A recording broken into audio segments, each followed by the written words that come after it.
The Cuvée Group is a Florida-based marketing and training consulting firm.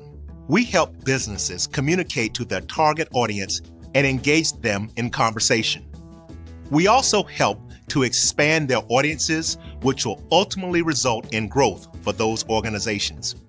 In addition to being a certified constant contact specialist, my colleagues and I are also certified in John Maxwell Leadership Principles. We use these proven principles to conduct workshops, training, and private coaching sessions for individuals and companies looking to take things to the next level. Contact us to schedule a free consultation. Issues today, don't delay, call Cuvée. This is the Dean of the College of HBCU Sports, Kenyatta Cavill of Dr. Cavill's Inside the HBCU Sports Lab with Mike Washington and Charles Bishop. Come mix it up in the lab where the course lecture is in session every Tuesday from 6 o'clock p.m. Central Standard Time on Facebook Live, YouTube Spreaker, or the BCSN app, as we discuss all things about the HBCU sports culture, including exploring the week that was in the sporting HBCU diaspora, as well as the upcoming week of HBCU Sports. With me, the Dean, the College of HBCU Sports, on Dr. Cavill's Inside the HBCU Sports Lab with Mike Washington and Charles Bishop. Course lecture dismissed. From novice to aficionado, find yourself here. High quality cigars plus personal customer service. Slow Burn is Waco's only mobile cigar lounge, featuring a meticulous, curated collection of premium cigars. Visit our website, www.slowburnwaco.com. That's www.slowburnwaco.com.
Hello, good evening. Welcome to another live episode of the BCSN SportsWrap. This is Brian Fulford. A.D. Drew, can you hear me? Got the beat in my head, man. There you go. Right. It is it's catchy when I got some new headphones, so now I can vibe to it a little bit better than I used to. So I'm just glad you're not gonna be cutting in and out on me anymore. Fingers crossed. Amazon is your best friend. Knock on some wood. I'm doing, whatever I can do. We're gonna pray for the best, and we're gonna see what today brings forth. All right. So again, welcome to another live episode, Sunday, May 21st. That's A.D. Drew. I'm Brian Fulford. It's a pleasure to be on. 6 years strong. We've been doing this, Drew. We're coming up on the end of year number 6, man. I just thought about that. Yeah, man. Once we get rolling and you get all the business out the way, I got a couple things I want to touch on before we get into our first guest. All right, well, let's get the business out of the way. Thank you to everybody joining us on Facebook, YouTube, Twitter, however you're watching, wherever you're watching us from. Make sure you follow us on Facebook, Twitter, and Instagram at MyBCSN1, the number 1. We are the flagship show of the Black College Sports Network. Let me take that back. We are the first show of the Black College Sports Network. You know what I'm saying? We're like Sports Center. We're all the flagship show, Brian. Whether we like it or not. Yes, we are now. We may not be the original host of the BCSN SportsWrap, but it has now been entrusted to you and I to carry on, because the original people from ESPN Sports Center, and I said the Full Letter Network, giving them their props because they're the originators of this genre, so the sports talk genre. Mm-hmm. You know, they those original people are gone. Are we? You know, I was listening, and as I put together the BCSN Pod Zone almost after every show. Shout out to anybody who downloads the BCSN Pod Zone on your favorite podcast platform. Dr. Cavill's show is reaching 400. It's getting close to 400 with us. And I remember it just like yesterday when he was getting close to 200. So the thought in my head, Drew, is how many have we done? Yes. Has Dr. Cavill surpassed us in number of shows? If not, he's going to be close and he ultimately pass us, considering that we are a weekly platform. Yes. And Dr. Cavill does 2 shows per week, and then during football season, he does 3 shows per week. But Bryan, if you and I actually count our guest appearances on Doc's show, okay. And I'm calling you out, Mike. As long as Mike Washington is on assignment with his regular job, with his 9 to 5, we got a good chance to stay ahead if we count those as us. Quick math here. I would say we probably do about 45 shows a year. We're approaching 6. Yeah, Doc's passed us. They've passed us. But we've had our times where we've done two shows per week, special shows. We had the BCSN shorts out there for a while. Yeah. Summer shorts. So might even go back to that this summer, you know, when the business side gets a little slow. So I hear you. Coming up on the show tonight, coming up real soon here, real early in our first opening segment, we're going to kind of catch up on some things that we haven't done. And one of those catch-up items is talking to Coach Howard University's coach, Kenneth Blakeney, the head coach of our BCSN National Championship team, also our BCSN Coach of the Year. And it'll be, you know, we haven't talked to him, Drew, since, and I think I haven't talked to him because I think you may have missed the interview that I did with him. This was like real early. Might have been that first took the job. Yes, it would have been that COVID spring where, you know, you were just trying to find people to talk to and everybody was available. So, but it was cool to kind of talk to him then at the beginning of him taking over the program 2-3 seasons ago. That was right on the heels of, I think, right after McCord Maker and all that stuff, and to see what he has done.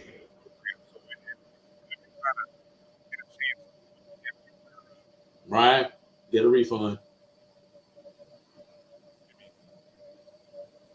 We lost your volume.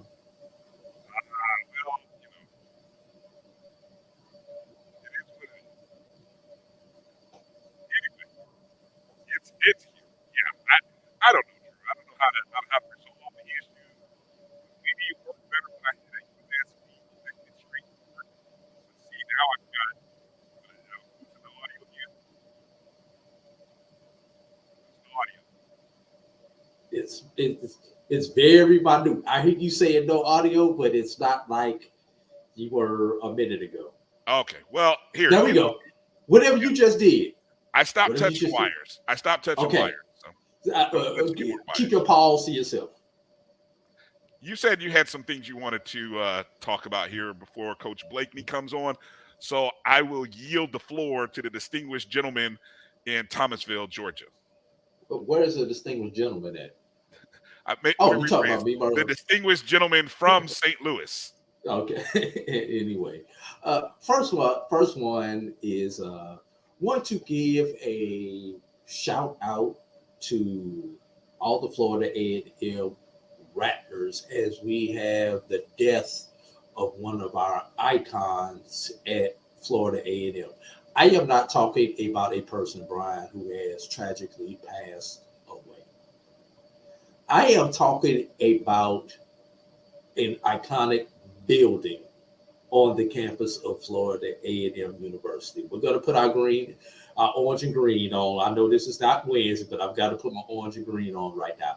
I never had the pleasure of staying in Gibbs Hall, but I had the pleasure of knowing many of people who stayed in Gibbs Hall, including meeting you over there, going visiting my homeboy, your ex roommate, great friend of both of ours, the late Clifton Reed, who was from my hometown of St. Louis, Missouri, amongst many others that I met in Gibbs Hall. Some of the capers that were pulled in Gibbs Hall, which shall not be re-aired here on the BCSN SportsWrap, because some of those things, the statutes of limitations, still may not have passed for some of the things that have happened in Gibbs Hall almost 30 years later, Brian.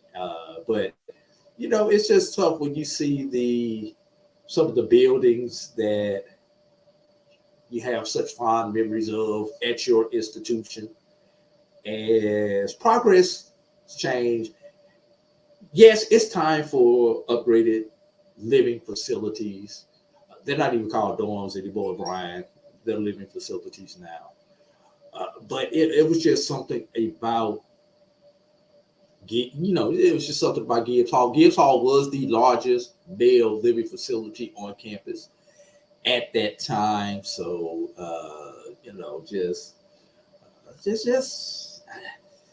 it's tragic, but it's progress. It is progress.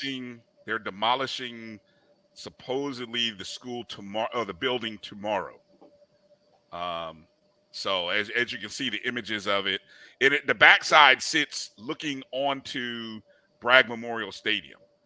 So it's literally across the street. So anybody who's been to Bragg for a football game, if you're in the stadium and looked across the street, probably the first dormitory building you see is Gibbs Hall. For those who, you can't leave the Bragg parking lot right on the campus side of the stadium without passing Gibbs. It's just that simple. Yeah. And I made it a point to stay in a corner room, because I heard the corner rooms were the bomb. And somehow, I don't know whether it's by request or heavy prayer, I don't even remember how and why I got a dorm in the corner. 501 in year one. 501 in year one. 401 in year two. So I went from luck, I guess, but I got the bigger. Edwin Moore, it is actually on the same side of the street as old Gaither Gym. Well, I say old Gaither Gym. Gaither Gym is still in use, but it's on the same side of the street as Gaither Gym. It is maybe 1-2 buildings down from Gaither Gym, Brian, if I have my geography correct. I'll reset it for everybody to know. In between is now what used to be the parking lot is the infamous bronze Rattler Snake, which is the student activity center now, I think. Yes. That used to be a parking lot when we were in school. And then to the north, or if you're facing the Rattler to the left, that is Gibbs Hall. Gotcha. Yeah. And Tamara T, McGuinn, Truth, Gibbs, Pokenhorn, Diamond, The Foot. That's Patty Foot for those of you all who are not familiar with Rattler lingo.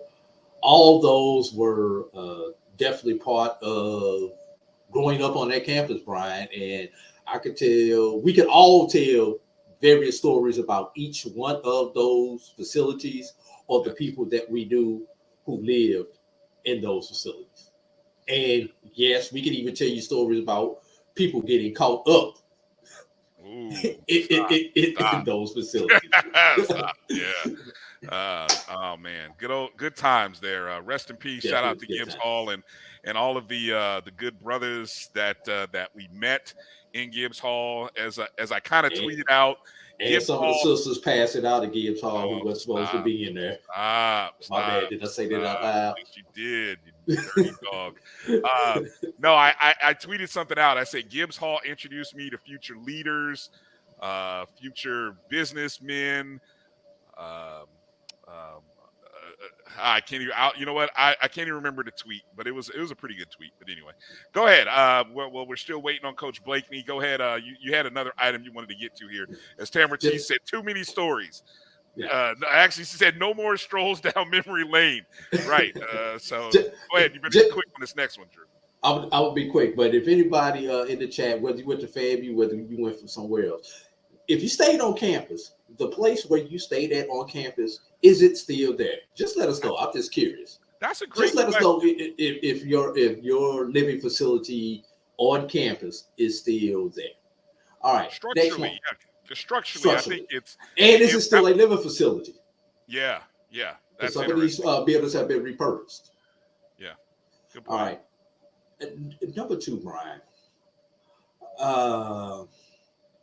And I'm trying to be politically correct and delicate with this, but I absolutely hate when I see a team who gives a good effort in a performance, a championship performance, championship game, could be a regular season game, and when they lose, especially a tight game, the first thing we want to do is blame the officials, Bryan.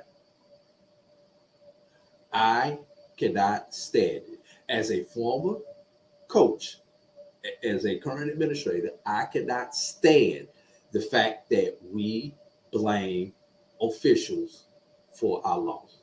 Bryan, you coach basketball, and I see Coach Blake is waiting, so I'm going to be as brief as I can with this. Bryan, you've coached. Can you tell me the last time that your players had a perfect game? Hit every shot from the field, did not miss a free throw, made every defensive assignment correct, etc., etc., etc. Right. When is the last time? Forget the 3 interceptions that the quarterback threw early in the game. Why are we talking about the 50-50 call on 4th down with 3 seconds left to go on the clock? If we don't throw those 3 interceptions early in the game, the referees are never put in that position to have to make that 50-50 call with 3 seconds left on the clock.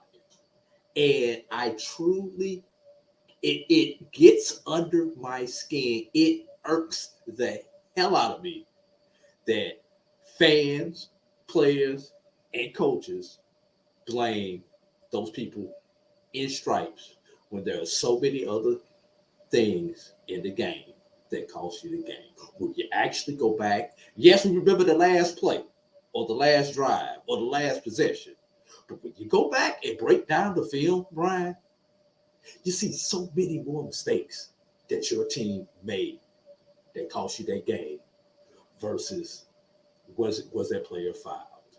Was that a fumble? Was that a catch? Was that strike 3 or ball 4? I'm sorry. If you handle your business throughout the other 90% of the game, that last 10% does not even matter. Anyway, I'm through with my rant. Well, let's do this. Let's go right to someone who at a high level here.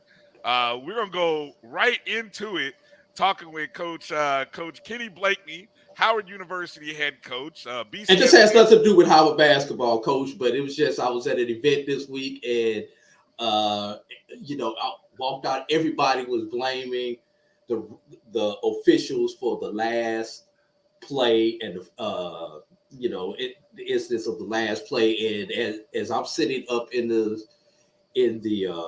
suite watching the game go on, actually in the press box, I saw so many other things that if they would have been handled correctly, that last play does not even matter. Well, Andy, I get it, man. I've never lost a game. It's always been the ref's fault. How y'all doing, fellas? Hey, We're doing all right, Coach. Thanks for joining us. Yeah. How do you, as we just jump right in, how do you handle those situations, and what do you tell players? Because obviously, I think at an early age, what we do with youth sports and how we deal with officiating at youth sports kind of grows with them. So what do you preach to your players, your assistant coaches? How do you deal? Especially in the moment, Coach. No, absolutely. I was really, really bad my first couple of years. I mean, I spent too much of my time talking to the referees and debating them on calls than I probably should have. And we were playing against North Carolina Central last year, 2021-2022 season, and the game had went into overtime, and we ended up winning down the stretch in like the last 15 minutes of the game.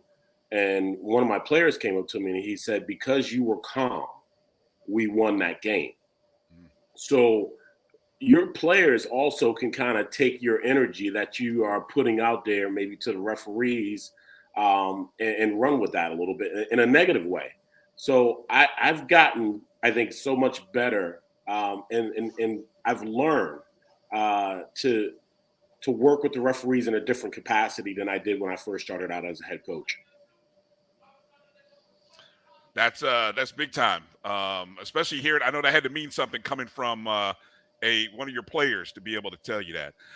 So, hey, it's good to have you on, Coach. I know, look, congratulate. It's a little bit late postseason, but, I told Derek that, at some point I got to get Coach in. It doesn't matter when, because, first off, as Coach, being our BCSN Coach of the Year, Howard being our team, our national champion, being MEAC champions, all the postseason awards that came your way. Howard has established itself as one of the top programs in Division I, top programs in the MEAC. And I had that conversation with you a few years back when you were just getting going. So as I was telling Drew, I was like, we got to get Coach on. Doesn't matter when, even if in the summer recruiting season, got to get him in to kind of recap and talk. So, first off, congratulations on all of the success and what you built. Talk a little about, as it's been a month or two now since the season ends and you've graduated some young men.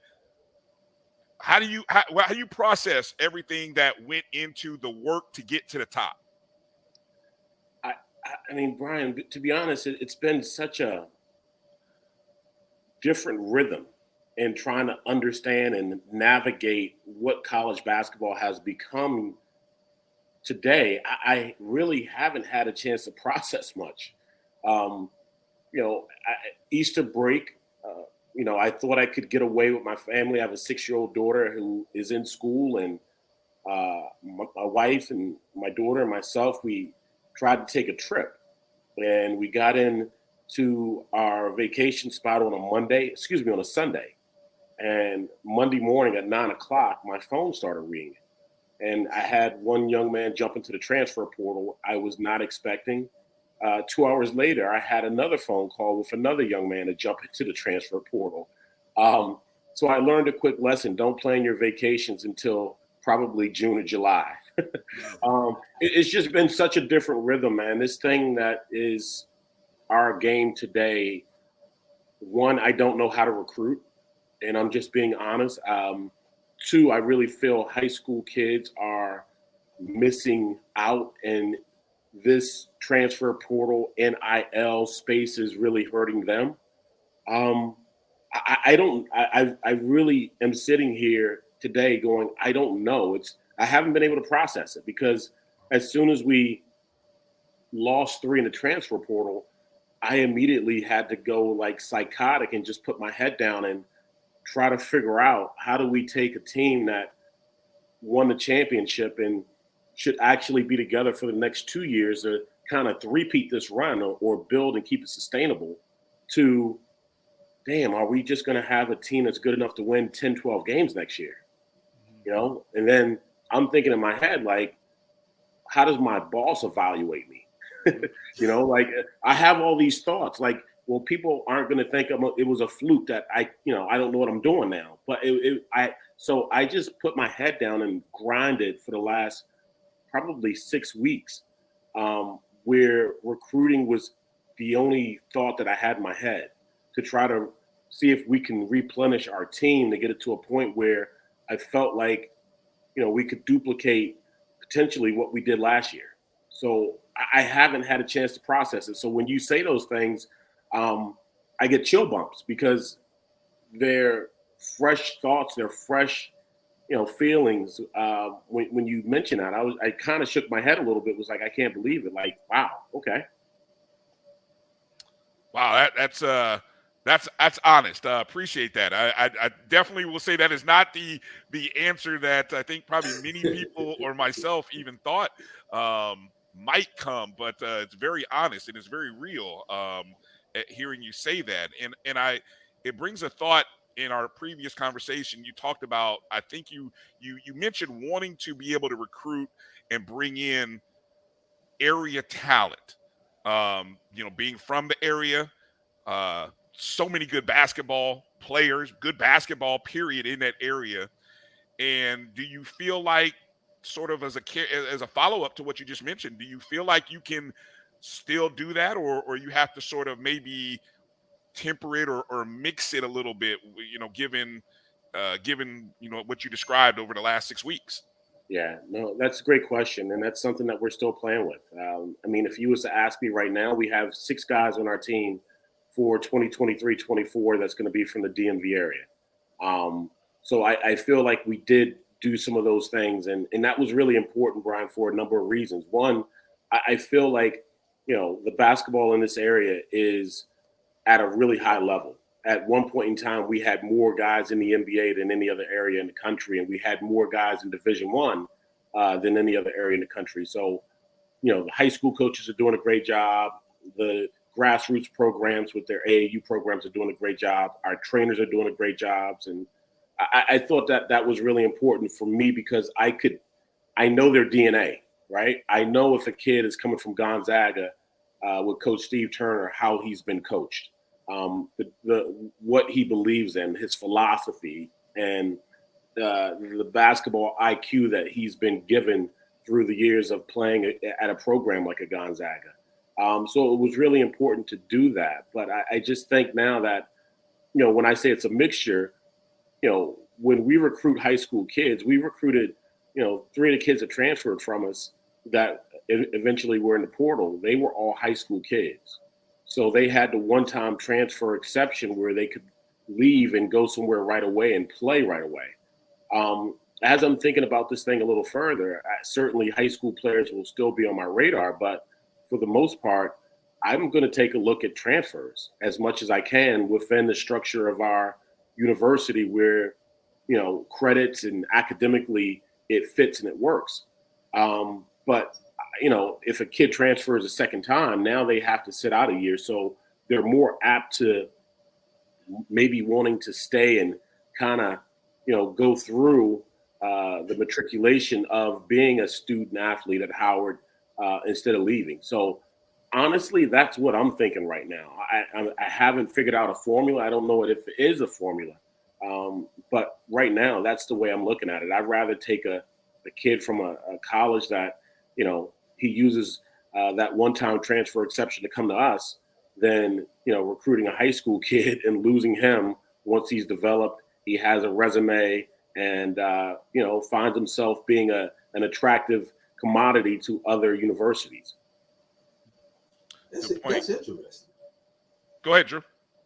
No, that's a really interesting approach. I think that's the first time I've actually heard somebody verbalize that approach. So I have to ask this question, especially considering that Reese most recently was in the high school ranks before I got back into college administration. But Coach, where does that leave the high school kid now if a coach such as yourself is looking for those players who are using their one-time exception to come to a Howard University?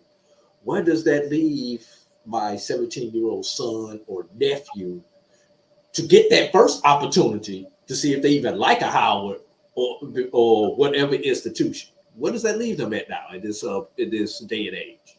Yeah, it's crazy. I saw a stat a couple of weeks ago, and at some point in time, I think my numbers could be wrong, and I'm pretty sure they are. I don't know, 1,400 people in the transfer portal at some point in time. With all the people that had gone and found new schools, there was still like 800 people still in the transfer portal. So when you look at that, and now you compile that number with high school students, it really jams up high school students, to be honest, Drew. I feel so bad that we are in a position now where high school students that have probably worked their tails off from the time that they've been, 8, 9 years old to get to a point to earn a Division I scholarship, that are, missing out on that because of where college basketball is now. They've done everything right. They've earned it. They deserve that opportunity. But because the way the game is right now, I lost 2 kids that were, one kid was runner-up or not runner-up, well, runner-up for MVP of our league. And another kid was, second team all league. So for me to try to fill their positions, a high school kid that doesn't have the experience, that doesn't have, hasn't been on a college campus, hasn't lived that life and understands the rhythm of being a student athlete at a college, I have to go out and get somebody that's well prepared to be able to do that immediately, but also have a college resume. So it really is something that's, I think, challenging and difficult. But I think what happens is, Division II schools get better. Division III schools get better. Now you have, JUCOs get better. Now you have, prep schools. There are more opportunities for kids to maybe take those paths. And I see a lot of Division II kids right now, Drew, that are leaving Division II schools that now have a resume, putting their name in the portal, and they're ending up at places probably a lot better than they would have if they would have gone straight to college. So basically, that freshman who back when you played at Duke would have had to sit on the bench, probably redshirt, and then probably sit on the bench a year, actually gets to step down a level, Division II, NAIA, D3, JUCO, prep school, whatever, get more reps, and then if they prove themselves, get an opportunity at the Division I level. I think that's what you said in summary. Am I reading that correct? No, that's exactly correct. That is the other path that we're seeing young men take right now. Is they're not getting recruited in Division I, but they want to start their academic careers at a 4-year institution, and they're going to Division IIs or Division IIIs, NAIA schools. Some have taken the JUCO route, and some of these young men have played their way up from the level that they probably would have got recruited if they would have gone straight from high school to college, to a Division I college. Okay. While we're on recruiting, let's talk academics for a minute, Coach. You played at one of the top academic institutions in the nation at Duke in the early 90s. Howard is the Mecca, but Howard has not been known as an athletic school as much as it has been known as an academic school, great law school, medical school, et cetera, et cetera. We all know the Howard mystique. But they've always said that if Howard was in the Ivy League, Howard would be one of the Ivy League. But I tell everybody it's the Black Ivy League school. But and you've recently added a couple former Ivy League players to your roster under some unique circumstances. They wound up with extra years of eligibility due to red shirts and injuries and COVID, et cetera, et cetera, et cetera. So my question is twofold. Just kind of go over recruiting for Howard with its just academic standards themselves, whether it helps you, whether it hurts you. And then I want you to talk about talk about those players that you recruit, those Ivy League players that you have recruited to join your roster in the 23-24 season. Yeah, great questions. Twofold. One is, if we're recruiting a high school kid, our administration would like us to bring young men in that, to start, are around a 3.0, and when the SAT was relevant, and it still is in some cases, 1,000 or a 20 on the ACT. So that starts the conversation, and us being one of the top 85 schools in the country, the academics is real, and there's no easy way around it or through it. That part is really real. And when we talk about the transfer portal, what's challenging for us, Drew, is that we can only bring in young men that are either finished their freshman year, finished their sophomore year, or grad transfers. Because that, guys finishing up their junior year or going into their senior year, in that situation, they will lose so many credits in transferring from their school to Howard. I'll give you an example of, there was a young man that we were taking a look at, had 110 credits, but needed a couple more for graduation. Classes wouldn't offer during the summer, so he couldn't take them to graduate during the summer. If he would have transferred to Howard, his 110 credits might have been around 36 credits. Wow. Sounds like my Tuskegee days. So it becomes challenging in that sense. So, one of the ways we've looked at it is grad transfers have been really another route to take. And my background, spending 5 years in the Ivy League at Harvard and Columbia, we have another coach on our staff that's been an Ivy League guy for several years as well. And we have relationships and ties with all the coaches in the Ivy League. And, when we think about what our young men, there's something called a Howard man. And I never knew what that was. And, I went to a bunch of events up on Wall Street, met tons of our alums, and that definition just kind of defined itself of what a Howard man is. And I think when you pair an Ivy League degree up with a Howard graduate degree, you can walk in any room and feel really, secure that, with those two degrees, your value will not ever be diminished. You've been at, one of the premier HBCUs and one of the premier, schools in the country with that Ivy League degree. It really, I think, sets you apart in a way that people will stand up and be very, very, into what you are about as a attractive or a person who is moving towards, whatever that occupation is that you may be going for. So it's been great for our university. Our president, Dr. Wayne Frederick, he loves the idea that we have guys from, Columbia, Penn, Cornell, Harvard. Like it shows a seriousness about not only our university, but also our basketball program. And for us, Drew, for doing that, it's helped our culture in a way that I think it's sped it up. It's made our guys more serious. It's made our guys more alert, made our guys pay attention more. It's been an incredible, I didn't know what to expect, but as long as we can continue to bring Ivy League grad transfers in, we'll do it, because it's been unbelievable for our program. When it also helps the culture, Coach, and you've done a fine job of that over your short tenure there at Howard also. So go ahead, Bryan. Hey, speaking of winning, Coach, what is scheduling like now? So you're scheduling games. What and maybe if you would, what is your scheduling philosophy? If you had a philosophy before, What is it like now that you are a conference champion? You're one of those mid-majors that they say teams kind of run away from.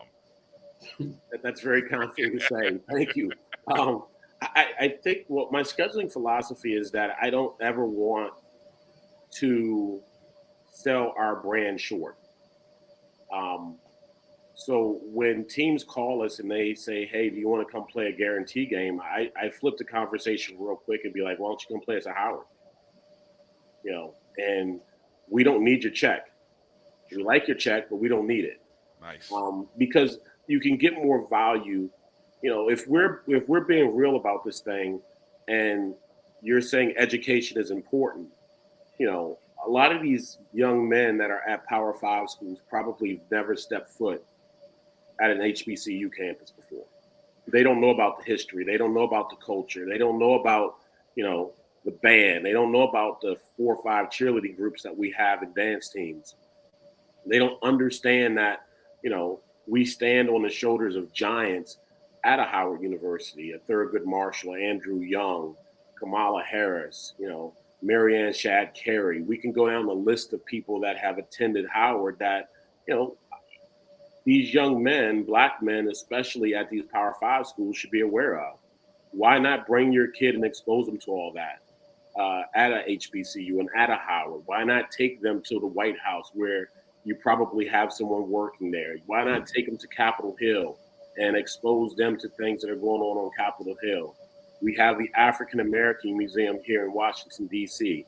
Take your kid to a place like ours and bring them here and play a game, but also be an educator.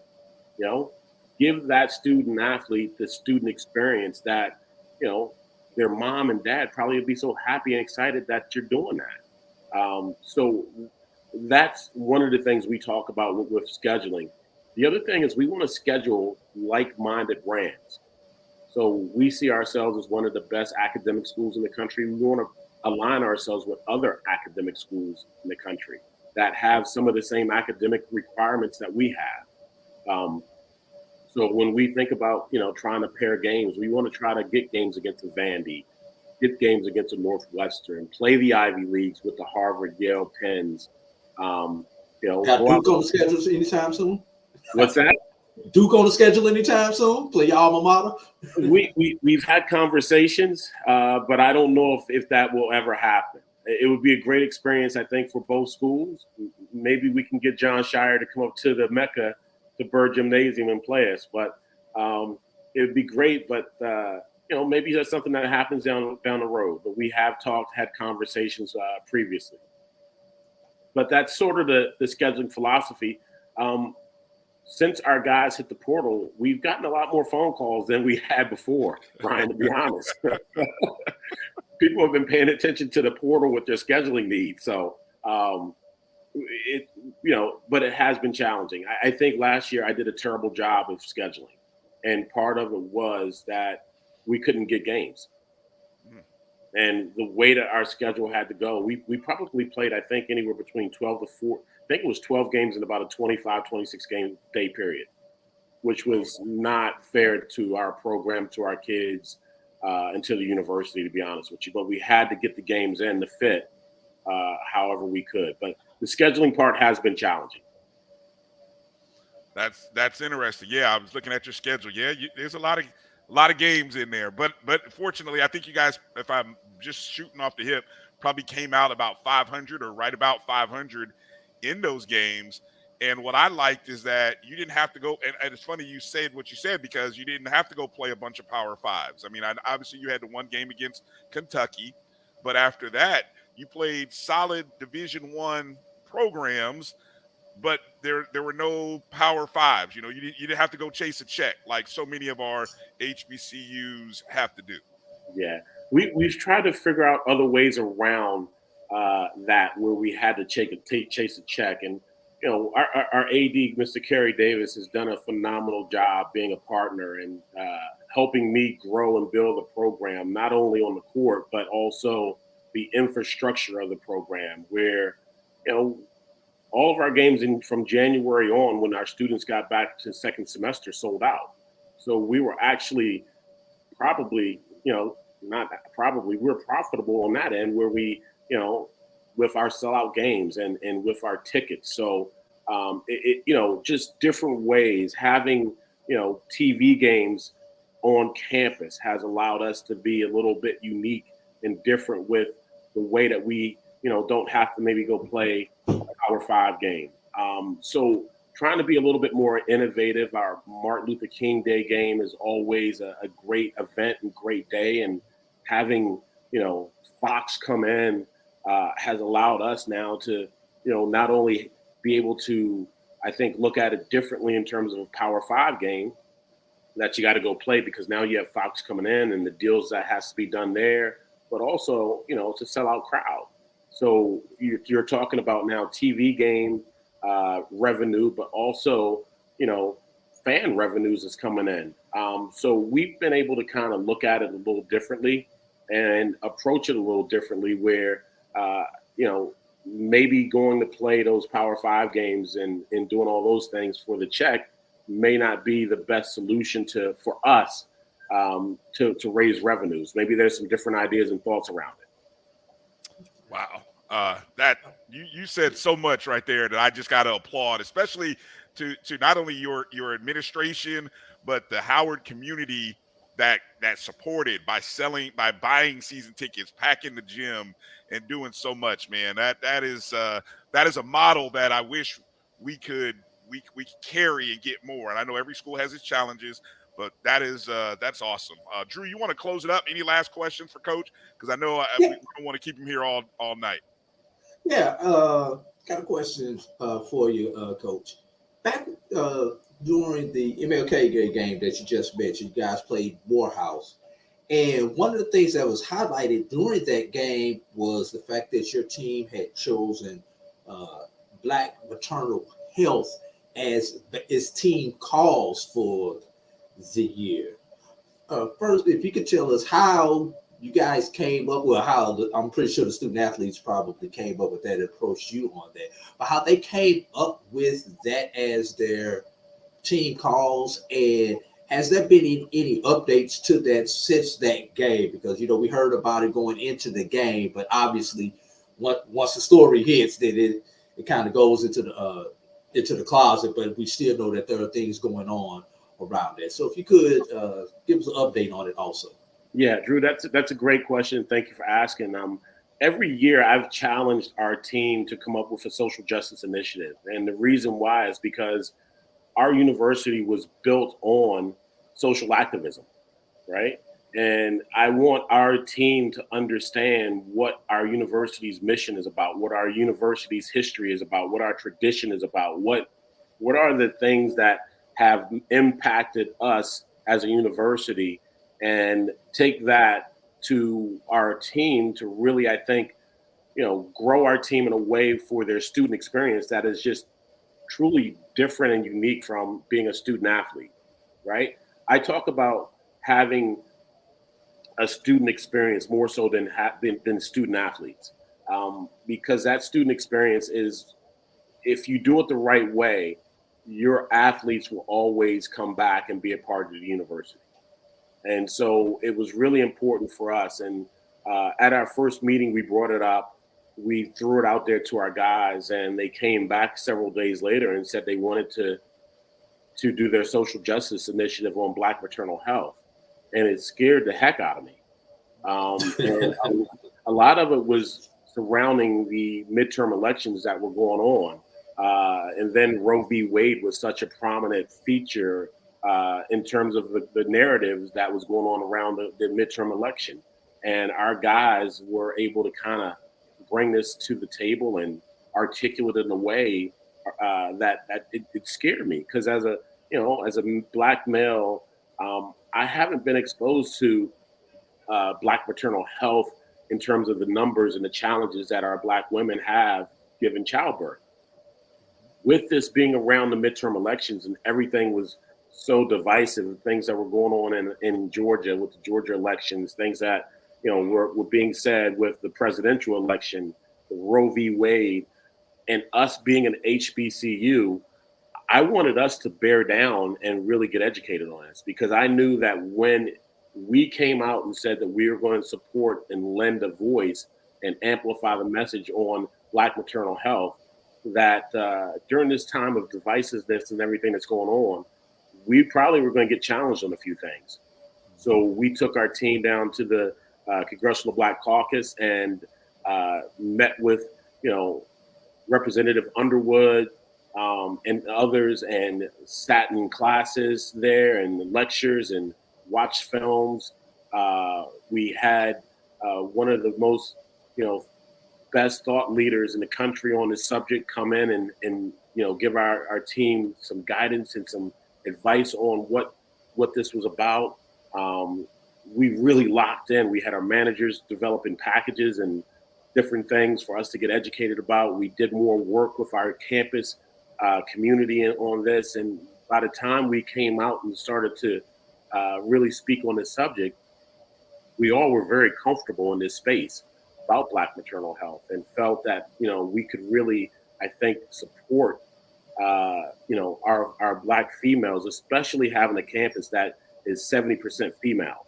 And with our managerial staff, we have 67 managers, which is, that's a lot of managers. 80% of those managers are female. So we really took that to heart when talking about Black maternal health with our campus, with internally with our program and our managers, but also our community here in Washington, D.C. Our numbers in D.C. are staggering with the Black maternal health, with women having challenges or, death through giving childbirth. Our numbers nationally aren't as high as D.C., but they're high. So that was how we kind of started and got to the point. And doing the things we've done, we've been with the vice president several times and talking about reproductive freedom and reproductive, issues, which has been great. We've been featured in Time Magazine. We've been on CNN. We did something with Secretary of Health and with Representative Secretary Becerra a couple of weeks ago. So this is something that is really important to our program. It's something that has, I think, really helped us in a way that if we don't support and amplify this message of Black maternal health, I don't think we win a championship this year. It was that big to our program because it made our guys grow in a way that was, they had to take on something that was bigger than what they themselves and what they do every day. And I really feel like it brought a seriousness to our team that wasn't there at the beginning of the season. So I thought that our social justice initiative was just as important or more important than anything we did all year to help us, I think, connect, but also help us win a championship. Very interesting. Yeah, definitely. Very interesting. Coach, I'm going to give you the last word. Any final thoughts or shout outs, anything you want to let people know about as we wrap up? Ryan, this was really cool, man. I enjoyed being on here, and I hope I don't have to wait a couple more years to get back on here. But I love what you guys are doing. This was a fun chat, man, and best of luck to you guys. Keep rocking it, man. This is awesome. Look, I was just going to ask you, do you do a coaches show during the year? Because if not, I'm gonna tell you what, I don't know how much talking you want to do during the season, obviously, but man, I mean, hearing you talk about just whatever, whether it be basketball, non-basketball, life, I think Howard alums, I think just basketball fans will eat it up because this was fun. I'm about to talk to Mr. Bryan, talk to Derek and say, hey, Derek, you need to do a coach's show with Coach Blakeney during the season. I know he was like, hey, Bryan, I got enough work to do. But no, I mean. I know Mr. Bryan is out there watching, man. So let's get that thing in motion, Derek. Let's get it in motion. Let's get that coach's show up and running. And we will run it every week on the Black College Sports Network. And so I'm going to just put that out there. So when you guys do it, we'll run it. Just that would be awesome, man. We would love that. Hey, thank you for your time tonight, Coach. best of luck during the off season here. Stay healthy, and hope you get some time to relax, rewind, enjoy some time with your family. I hope you get that vacation time back. Yes. We hope you get some vacation time. That's the big wish. Don't schedule it during the open period of the portal next time. We learned our lesson. We did learn our lesson, and I'm giving my receipt to those guys that entered the portal that affected my vacation. So, well said. All right, Coach. Hey, thank you. Be well, and we will talk to you sooner than later, Coach. All right. Take care. Thank you guys so much. All right. All right. Yeah. Hey, that was awesome, man. How fun was that? That was great. Love Coach Blakeney. Hey, let's take a break, Drew, because I know we went heavy basketball, and I know anyone's like, hey, that's us. We are basketball junkies. So any chance we get to kind of go talking basketball, we can break down and talk about the interview. And then we got a lot of SWAC baseball to talk about. I did get a text that Coach Johnny Hernandez, Bethune-Cookman baseball coach, will join us. He's going to take a little bit of time away. I know he's enjoying time with his family before the SWAC baseball tournament, but we're going to get a chance to talk to him about his team and just the overall tournament field at about some inside information. 7:45. We might get a scoop. We might get to find out who's. Nah, look, I'm not gonna say it. We might get a. I don't know. Look, I don't want to get anybody in trouble. Let's go to break, Drew, and come back with some more talk. You're watching the BCSN SportsWrap. We'll be back in just a moment. I have in me the ability to make you a better you. So if you work hard, focus, stay on point, you can do anything. Trust me. We made this track to tell everybody they can follow their dreams. The human voice has always connected audiences with experiences. Major brands all across America have trusted Kever's voice time and time again. Conversational, powerhouse, intelligent, and sincere. That's the voice you need for your creative marketing process. KEAVERSVOICE.com. Kever's Voice, Kever's Voice, KeversVoice.com. Always on, all the time.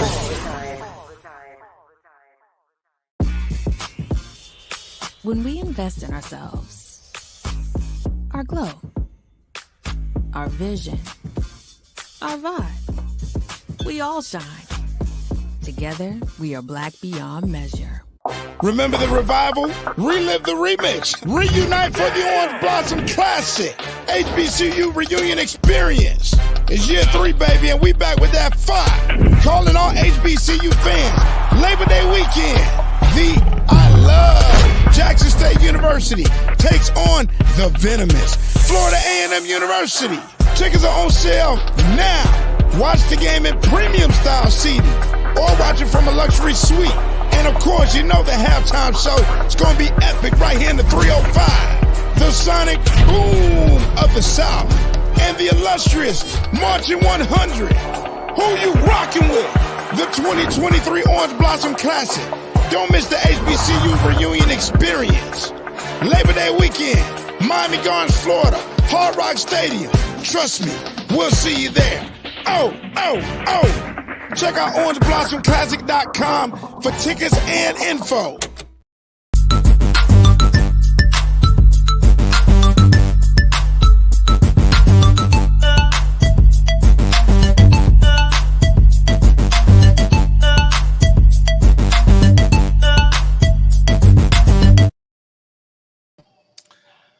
Hey, welcome back to the BCSN SportsWrap. Bryan and A.D. here, and again, I got to give a special thanks to Derek Bryant, Mr. Derek Bryant, Howard, SID.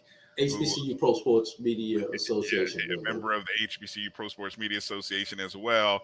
Got to give him a big shout out for helping make that possible. We went back and forth just trying to find time, and I mean, we were busy, coach was busy, and man, he hit it out the park, man.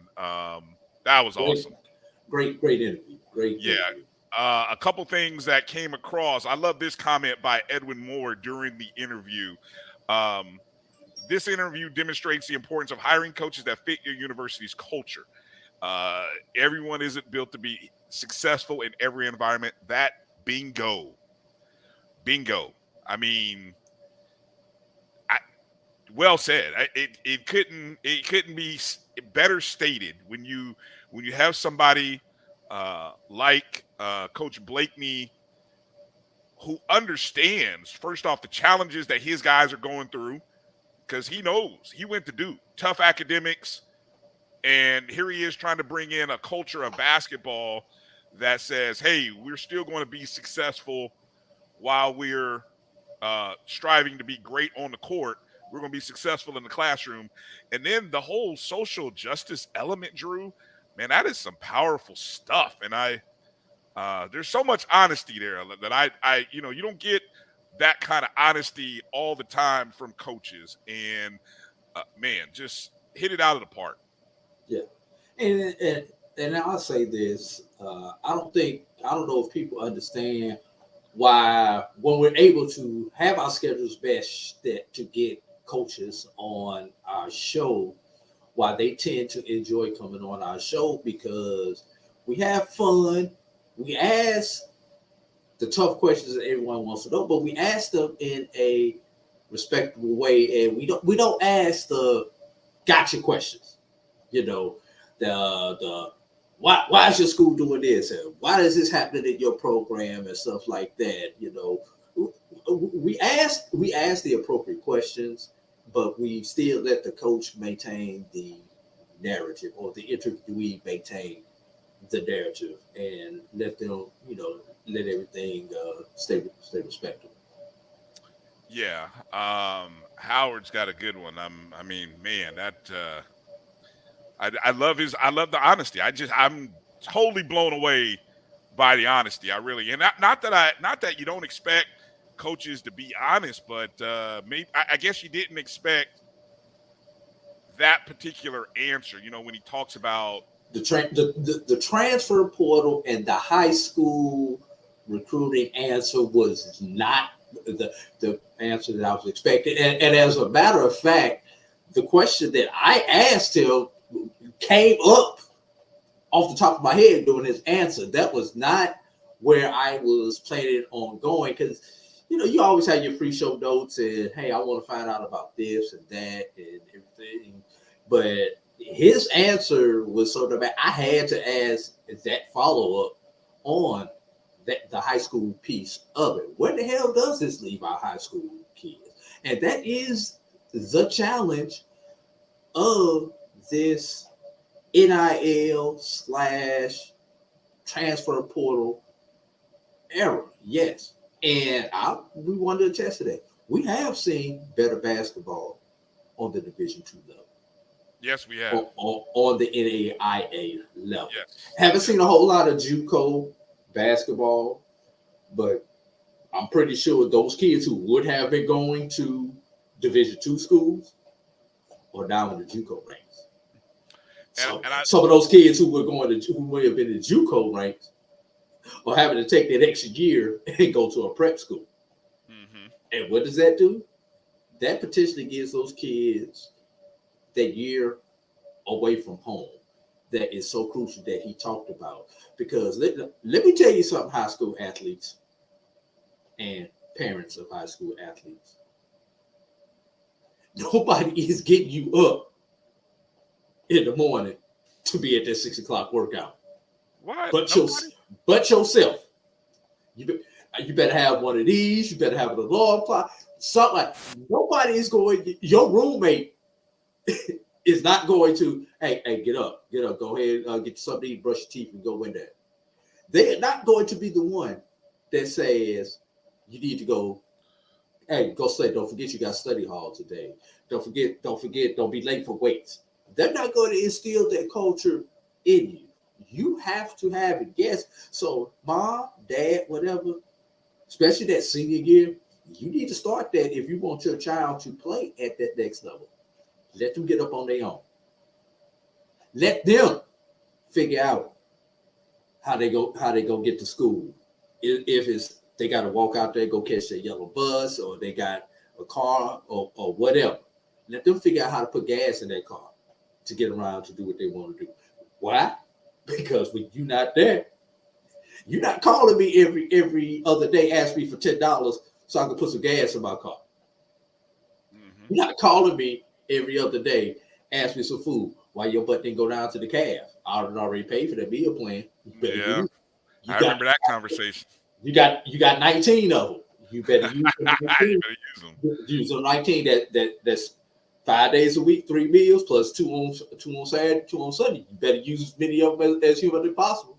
But I don't like what they serving down there. That was my when I was young and dumb. That was my response. Man, you better find some hot sauce, put some salt and pepper, bring your own spices. I learned that when you unnecessarily be hungry at school, when you unnecessarily hungry at 9 o'clock because you didn't want to go to the calf at 6. At 6. Yeah, that's your fault. That's your fault. And when you show up knowing that the calf closes at 6 and you show up at 5:50 and they out of the entree, once again, that's your fault. You know, on Fried Chicken Wednesday, you better be there. You better be there early. Anyway, one more comment, Brian. Yeah, go ahead. And one more. Back to our referee, umpire, officials name. Hey, this sums it up. Coach Cato changed my perception of bad calls. Refs have full-time jobs that they are good at. They come and ref in their downtime. Keep their part-time hands out of it. I mean, officials are not full-time officials. All officials, most officials, have a 9 to 5. So, yeah. If you don't want to have a part-time official making a job that's affecting a full-time coach, handle your business early. And here's the thing I think you also remember is that they're trying to make the best possible call, and you miss some. What I think every official ought to be honest with at times, and you may do this, Drew. I think you told me you do, is if you miss a call, just be sorry, coach. Even if you didn't miss it, but you just want the coach to be quiet. Coach, I'm sorry, I missed that one. I'll work on it. I'll get it next time. I can't argue with a guy or a woman who has said that to me. What can I say? I'd be like, all right, I understand. Thank you. Here was my thing, Brian. If it was one of my partner's calls and you in my ear about my partner's call, you saw that, did you? Actually, no, I didn't, because that was not in my area.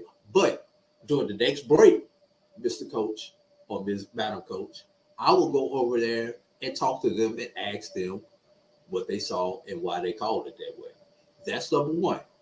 But when I know I'm 100% right in a call, I would tell the coach in a heartbeat. I was like, Coach, please send me the film on that. Send it to me. If I'm wrong, I'll be the first one to apologize to you the next time I see you. Brian, you know how many times a coach actually sent me film? Like never? I less than 5 in my umpteen years of officiating.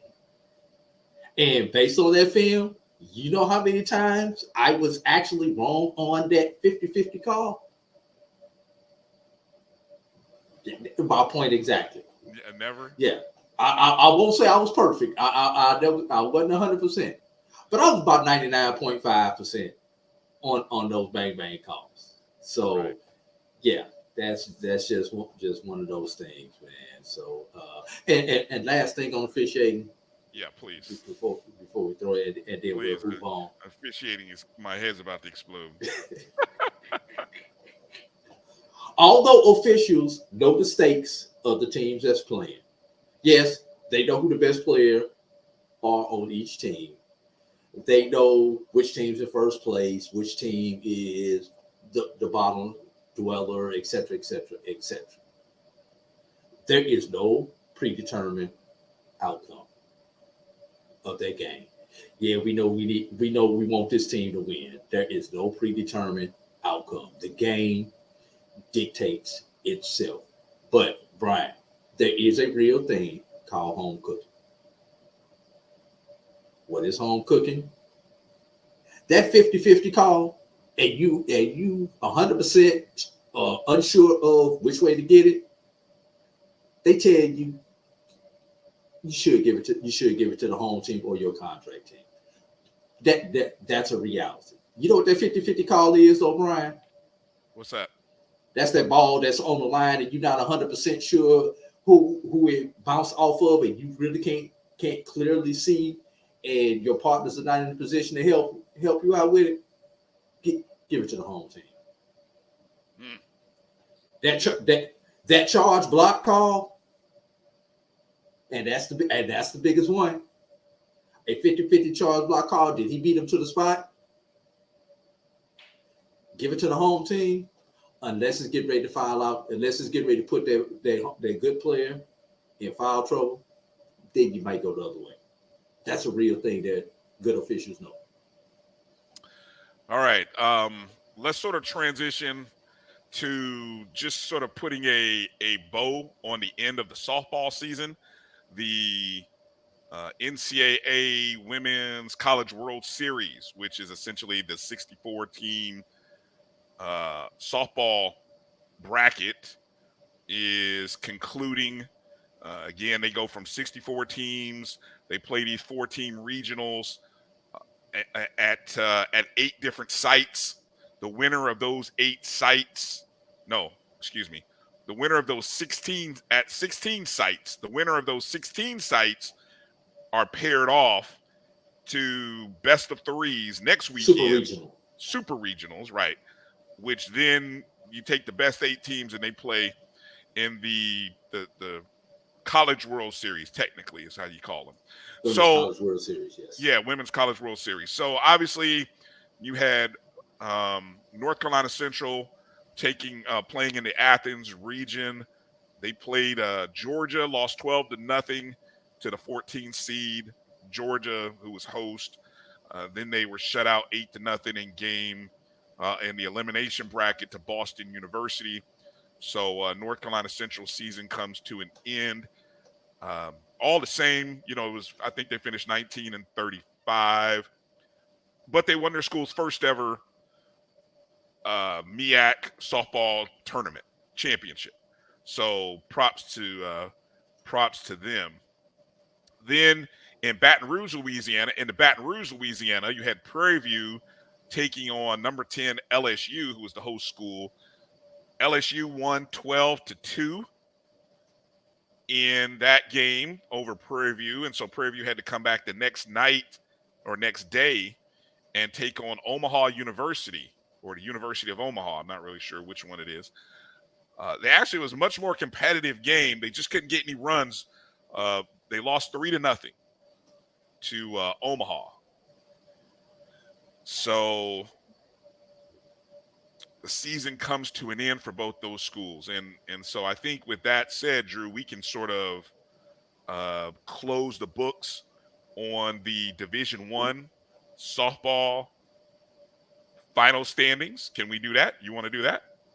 Go ahead. Let's go ahead. Let's do all right. Softball. These are the NCAA Division I final rankings in softball. And we're going to start with from 10 all the way up. During the year, of course, we only focus on the top 5, but here at the final poll, we'll give you the whole field. At number 10, Florida A&M. Number 9 was Howard University. Number 8 was Alabama A&M. Number 7 was Bethune-Cookman. And just ahead of them at number 6 was Tennessee State. The top 5 to end the 2023 softball season, we go to number 5, Grambling State. Finishes the year 33-22-1, 18-11 in conference play.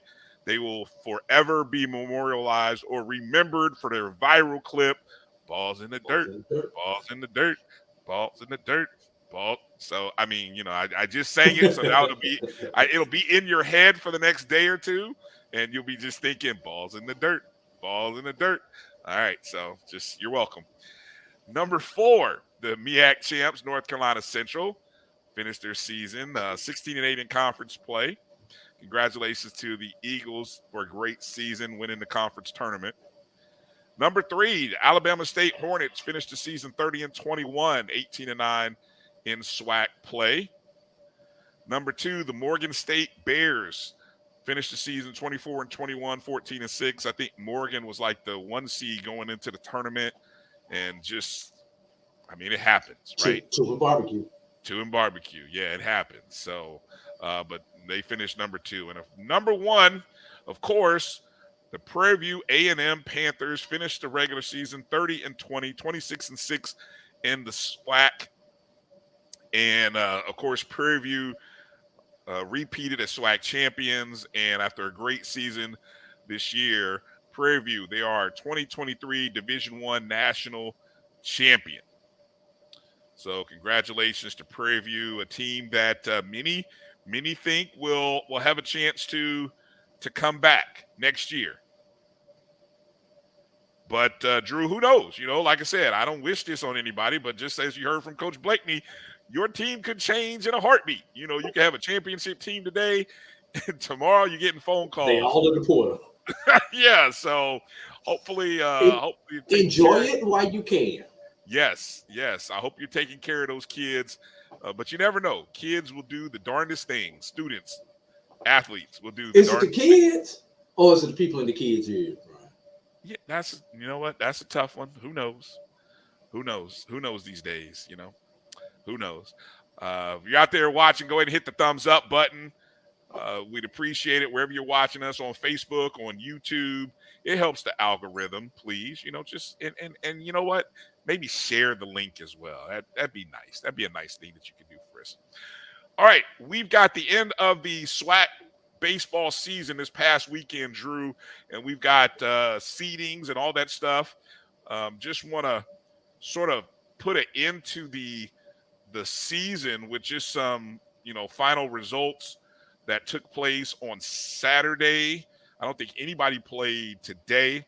So all of these results are from Saturday. Alabama State defeated Florida A&M in the rubber match 9-7. FAMU had took game 1 by 5-4, I think it was, in extra innings. Then we had there was a football game that broke out. Wait a minute, I lost my. That was another day. That was the previous day. Anyway, what I was going to say is I had peeped a score of 14-10 by Texas Southern over Alcorn, but that was on Friday. You know, and that was actually after losing to Alcorn 5-4. But in game 3 of that series, they won 11-9. So Texas Southern took 2 out of 3 against Alcorn State. Jackson State got a win to end 9-4 over Bethune-Cookman at Bethune-Cookman, but BC had won the 2 previous games, 5-0 and 5-3. So Jackson State held off being swept to end that series. Prairie View gets a 6-1 win over Grambling State. That's interesting, a 6-1 win. However, Grambling did beat Prairie View in the 2 previous games, 6-3 and 6-2. Southern finishes up with a 12-1 win over Arkansas Pine Bluff. Southern had beaten Pine Bluff 12-2 previously and 7-6, so they took the sweep over them. And then you had, I don't have a game 3 for Mississippi Valley and Alabama A&M. I think they split the first 2. Yeah, they split the first 2. And so it ended up as such. Yeah. Go ahead. I understand. I know what you're going to tell me. Valley A and Alabama A&M. Yes, I know. Not in the tournament. That does not affect anything or anybody. Yes. I'm well aware of that, Drew. Thank you. Even themselves. Exactly. So the SWAC baseball tournament begins Wednesday at Rush Chandler Stadium. That's on the campus of Georgia Tech in Atlanta, Georgia. Look at this beautiful ballpark. That is the view from behind home plate. So, I mean, you have beautiful sight lines in Midtown Atlanta to watch baseball. So you have 4 games. Should be a pretty nice nice weekend. Here's the field. Here's how it's broken down in terms of bracket A and B. And as you can see from bracket A, what you get is the number 1 seed in the East. That's Alabama State, taking on the 4 seed from the West, Prairie View A&M. Then you get the 2 seed from the West, Texas Southern, taking on the 3 seed, Florida A&M. First game is 9 a.m. That's the Texas Southern FAMU game on Wednesday. That's the first game. And as you can see, it kind of goes, winner, you get the winners. And then you get the 2 winners matched up on Thursday, the 2 losers matched up on Thursday. So somebody goes home. Yeah, somebody's going home in bracket A and B after the second night. So,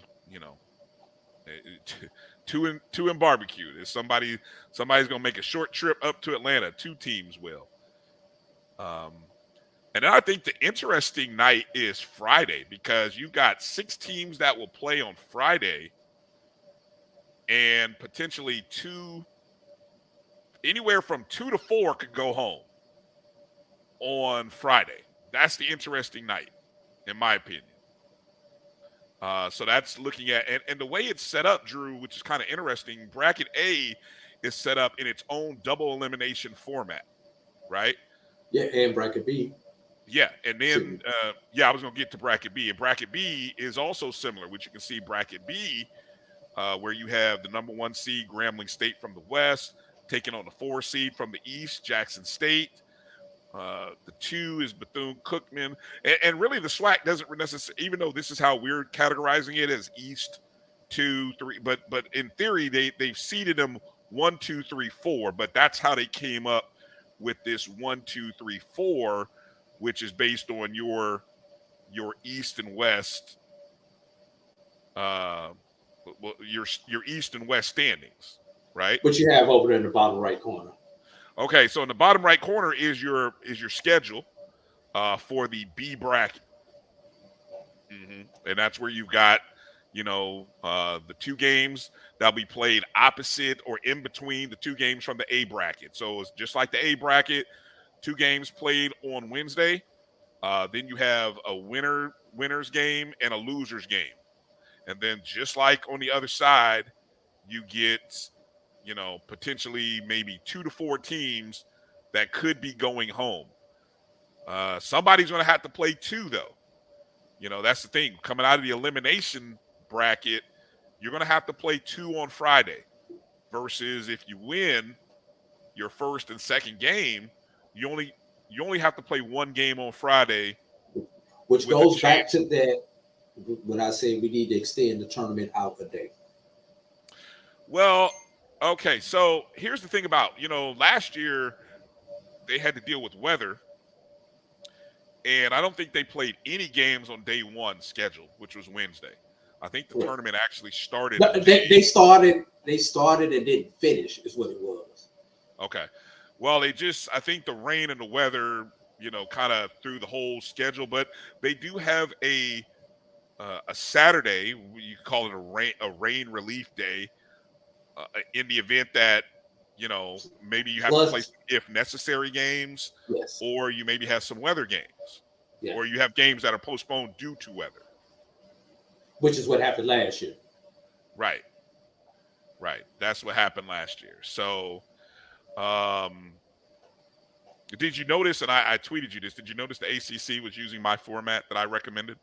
I had no idea they were doing pool play brackets with 12 teams. I just thought that was pretty awesome. Pretty cool. Anyway. Let's take a look at the matchups here. What we got? Game number 1. we've got Texas Southern versus Florida A&M. Drew, what are you, just some thoughts? Of course, I was trying to see if anybody had previously played anybody in these matchups, and I don't think that is the case, especially in the opening round games.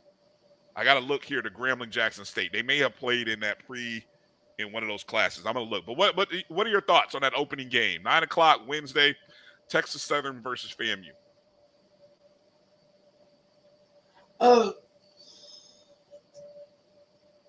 Can the FAMU pitching stand up to the Texas Southern hitting? Ooh, yes. That's basically what I had.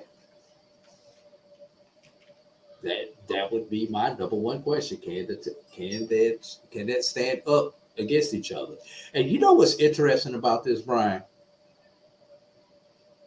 Texas Southern became the number 2 seed, despite the fact that them and Southern had the same identical record in conference play.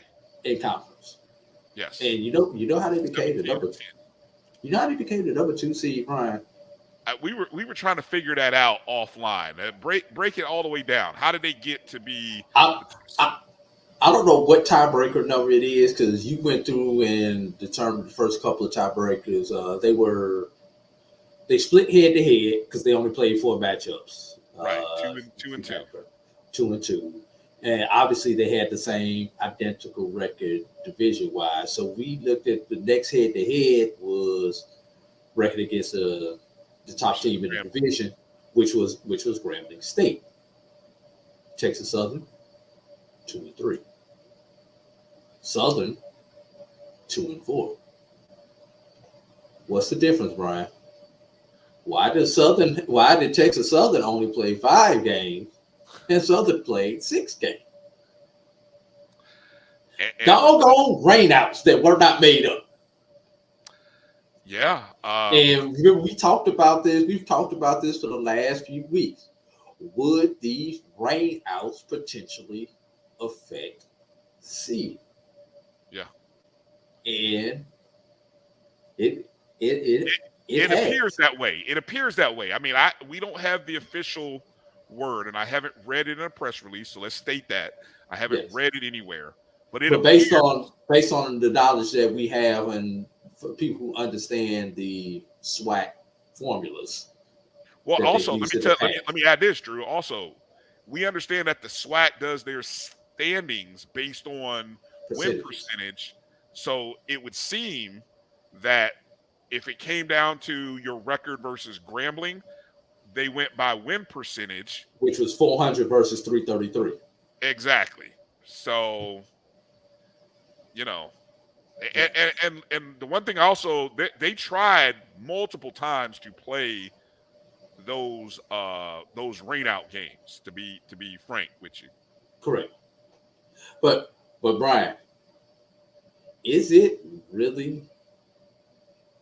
So Texas Southern comes over to the side of the bracket with Alabama State in it, correct? Yes, Texas Southern does. Yes, they come over to the A bracket, which is where the number 1 seed Southern as a number 3 is probably sitting in a better position than Texas Southern as the 2. Hey, Southern, who has won 10 Southern of has a better chance of coming out there. Their last 11. You talk about the hot team right now. Yes, it's Alabama State over on the other side, but Southern has won 10 of the last 11. We are set up for Southern. Don't say it. Alabama State. Is that what you're saying? Is that what you're calling? We are set up for Southern Alabama State. True. No disrespect to the other 3 on to that side of the bracket, but it's set up perfectly for a rematch. Southern in the finals for if I'm going back and I'm going off the top of my head, 4 years in a row that they would be in the finals. Now that part I don't know. I wouldn't I wouldn't put it past. Anybody out there know how many years has it been exactly for Southern? Yeah, it seems like it's been at least 3 or 4 in a row. I know it's been at least last 2 because they beat Jackson State the year before Florida A&M and Bethune came in. They lost to Alabama State last year. So I know it's at minimum the last 2 years in a row. Well, what'll be interesting for Florida A&M is, now I don't think Texas Southern was in this field last year, but for FAMU, here's a team that I think they lost their opening game, or was it they won the opening game and then lost the next one? I think that's how it went. They won the first game, lost the next game, a game that they had a big lead and they kind of blew it. And so they had to get all the way through the elimination to the last game where they had to play the team that hadn't lost. I think so FAMU had to win like 1, 2, 3 games in 2 days to get to the championship or get to the championship of the bracket. Anyway, Florida A&M finished 3rd. They were the last team standing who didn't make the tournament, or a championship game rather.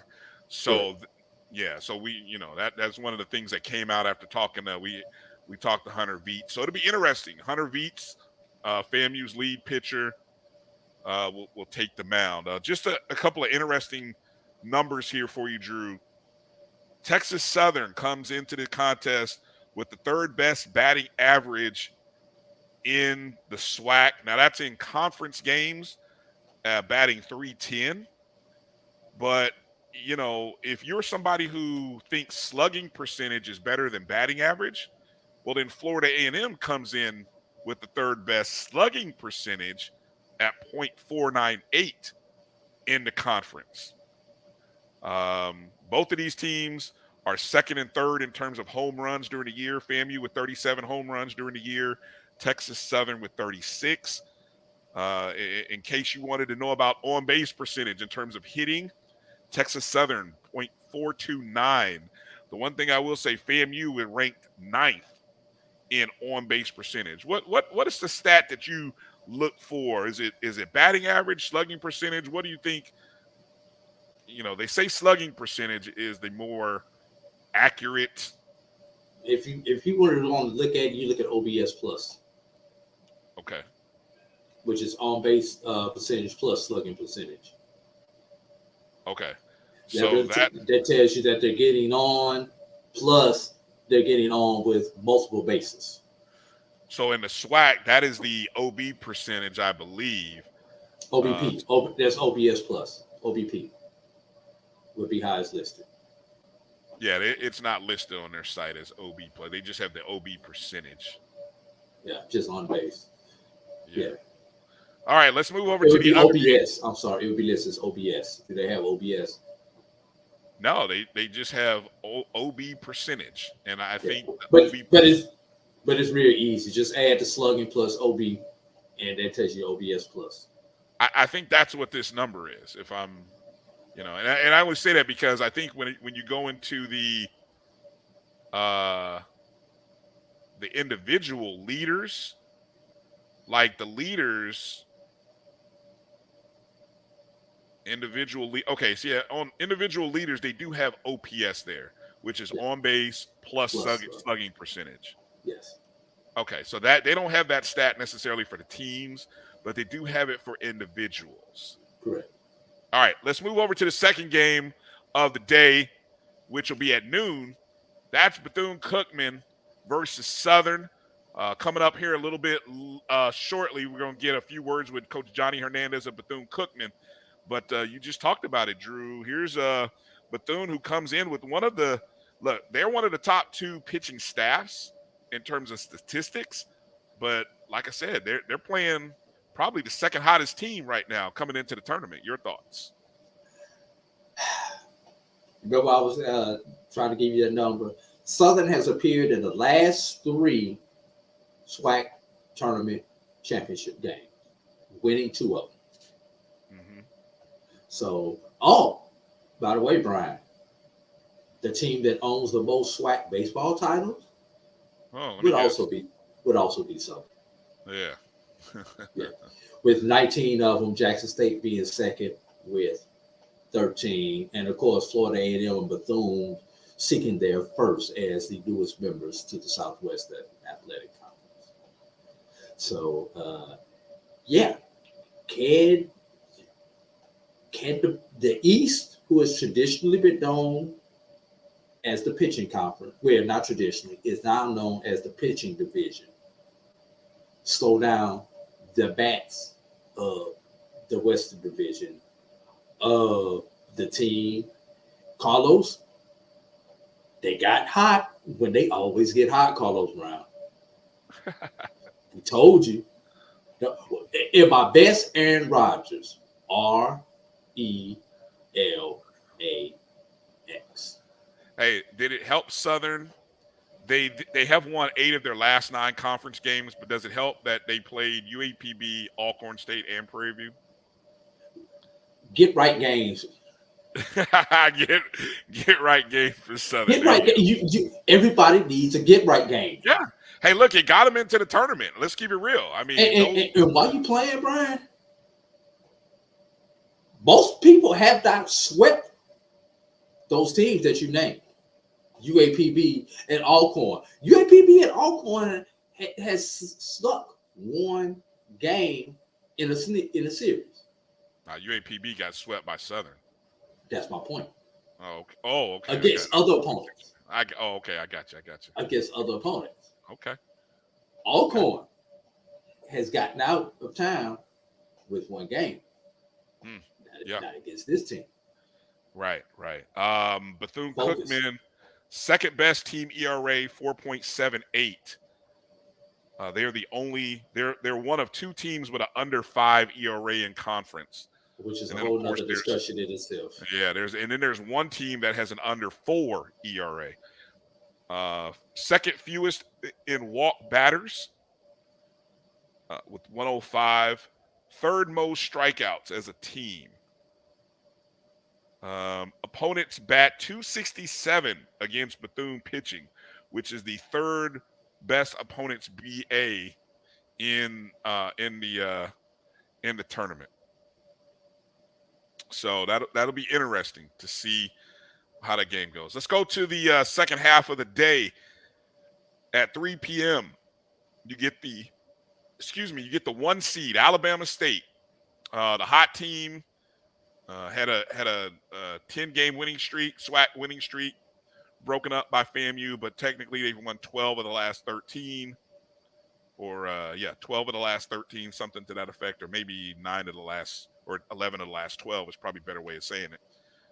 But they are the team that in every category, when I went through my notes, Drew, they are either leading.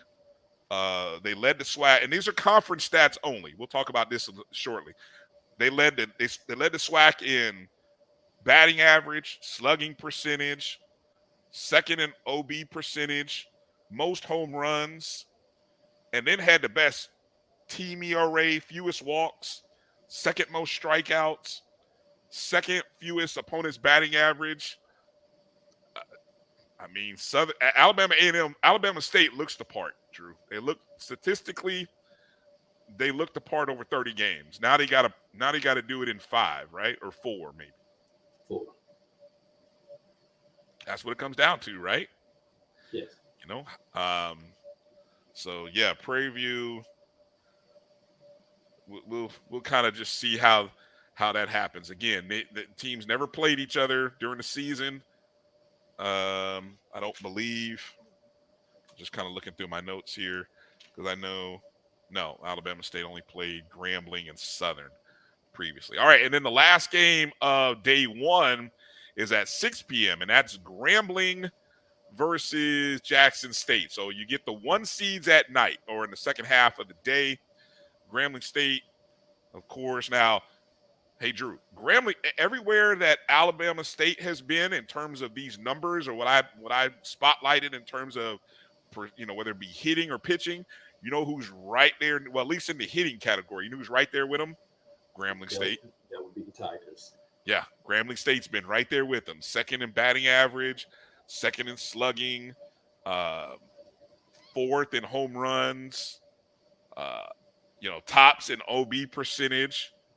So, that's, and then there's Jackson State, I think, coming in with a 13-10 record, and 13-17, the only team under 500 in conference win percentage. That made the tournament. Yeah, they were probably the 8th. I mean, Prairie View at least finished 15-14, one game short of the 30, but they came in just over 500. So, what's your thoughts? Any thoughts here on that game? No, it's a rival game, right? Is it? Yeah, I mean, it's not Jackson State Southern, but this is a friendly rivalry between these two. Between the fan bases. Okay. Not maybe between the team, but between the fan base. Back on February 26th in New Orleans, Jackson State ended up beating Grambling by a score of 12-11 in 12 innings. That was that Andre Dawson event all the way back in February. So, needless to say,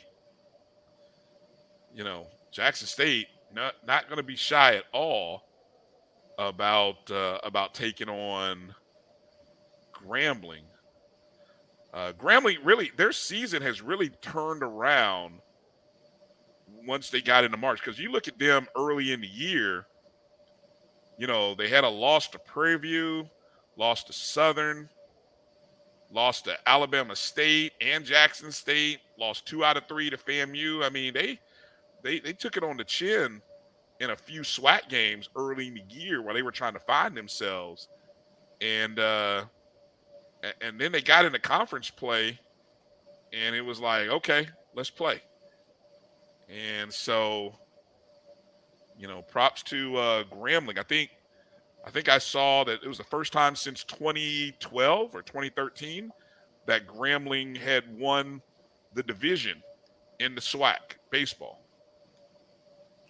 Yeah, they last won the conference in 2010. Okay.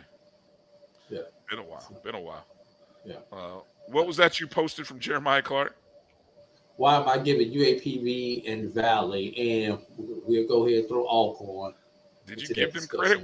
Where did you give them credit? Jeremiah, look and see how many times those 3 teams did not get swept by these teams that are in the tournament. That's why I'm giving them credit. That's why I was giving Southern credit for actually handling their business against the teams that they should be handling their business against. Mm-hmm. Whereas we've seen Grambling give up on the Alcorn or to UAPB, et cetera, et cetera. We've seen though. Here's the thing, Brian. Alabama State handled their business against the bottom of the division. Actually, Alabama State handled their business pretty much against everybody. But Southern, the back half of the season, also handled their business against the bottom ones of the division. All those other 3 teams, Prairie View, Texas Southern, and Grambling, dropped at least 1 game in the series to either Alcorn or UAPB, teams that they should have swept, which is why those teams were so bundled up there at the bottom of the teams that qualified for the division, because the games that they needed to get that separation, they did not handle their business. So not necessarily giving those other teams credit, but I'm talking about the lack of handling business from our tournament team, which is why I have to maybe not have quite as much faith in those in those other tournament teams. Before we take a quick break, Drew, and come back to talking about the SWAC, I got to make a mention about non-SWAC Division I baseball, because there's really only one team that's playing in postseason tournament baseball per their conference. That's Maryland Eastern Shore. They are the 6th seed. Oh, they still got baseball over there? Yeah, they still got baseball. They're playing in the NEC. They're playing in they're playing in the Northeast Conference, which they begin May 24th through the 28th, same as the SWAC, in Wappingers Falls, New York. Sounds beautiful. I have no idea where it is, but they actually take on FDU, Fairleigh Dickinson. They are the 6th seed, and they only play 6 teams in the NEC. So, the 1 and 2 seeds get a bye into Thursday. And so, yeah, Maryland. Double elimination or single elimination? No, it's double elimination. Okay, I'm just curious. Yep, no, glad you asked. So, they go with the lowest seed playing the winner. So if Maryland Eastern Shore were to win, they would play Central Connecticut as the one. That's the 1 seed. If they were to lose, they would play obviously the loser of the other side, which is Sacred Heart and Long Island LIU. Long Island University. If I've got that right. Yes. So, yeah, that's an 11 a.m. game for Maryland Eastern Shore. Right, you saw who almost snuck in there. No, I did not. Coppin. Yes. You notice there are 3 teams tied there at the bottom. Coppin did not get in there. And if you go back to Thursdays inside the HBCU Sports Lab, they have been on Tuesday where we talked about it.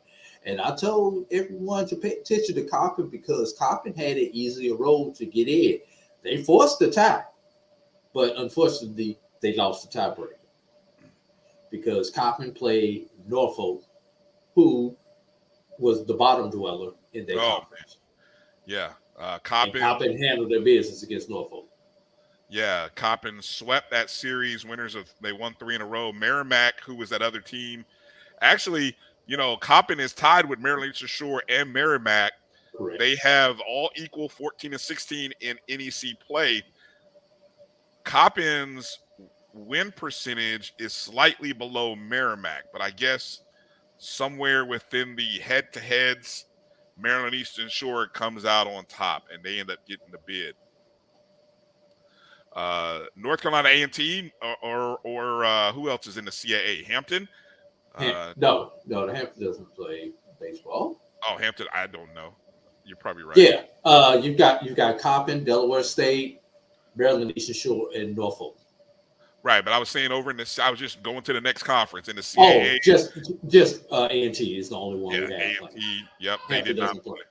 Right, and of course Tennessee State doesn't play baseball, which is a shame. So they aren't a part of the OVC baseball tournament. So I don't know.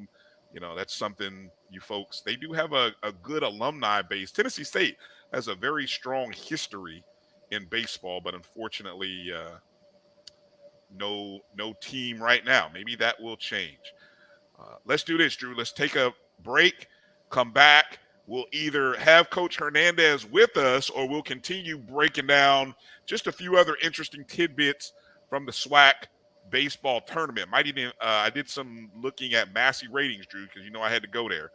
Some interesting results from the computers based on the opening round of the SWAC baseball tournament. And we'll talk about player of the year. Drew, there might be a Rattler in contention for hitter of the year. And I'll give you the statistics and you tell me if that sounds like somebody who is worthy of being the SWAC hitter of the year. Nope. I'm just going to give me a couple players to the stats, and I'll tell you. I will. All right, let's take a break, come back, and we'll have Coach Hernandez with us from Bethune-Cookman, and we'll get his thoughts on the SWAC tournament coming up on the other side. You're watching the BCSN SportsWrap. We'll be back in just a moment. The Cuvée Group is a Florida-based marketing and training consulting firm. We help businesses communicate to their target audience and engage them in conversation. We also help to expand their audiences, which will ultimately result in growth for those organizations. In addition to being a certified constant contact specialist, my colleagues and I are also certified in John Maxwell Leadership Principles. We use these proven principles to conduct workshops, training, and private coaching sessions for individuals and companies looking to take things to the next level. Contact us to schedule a free consultation. Issues today, don't delay, call Cuvée. This is the Dean of the College of HBCU Sports, Kenyatta Cavill of Dr. Cavill's Inside the HBCU Sports Lab with Mike Washington and Charles Bishop. Come mix it up in the lab where the course lecture is in session every Tuesday from 6 o'clock p.m. Central Standard Time on Facebook Live, YouTube Spreaker, or the BCSN app, as we discuss all things about the HBCU sports culture, including exploring the week that was in the sporting HBCU diaspora, as well as the upcoming week of HBCU Sports. With me, the Dean, the College of HBCU Sports, on Dr. Cavill's Inside the HBCU Sports Lab with Mike Washington and Charles Bishop. Course lecture dismissed. From novice to aficionado, find yourself here.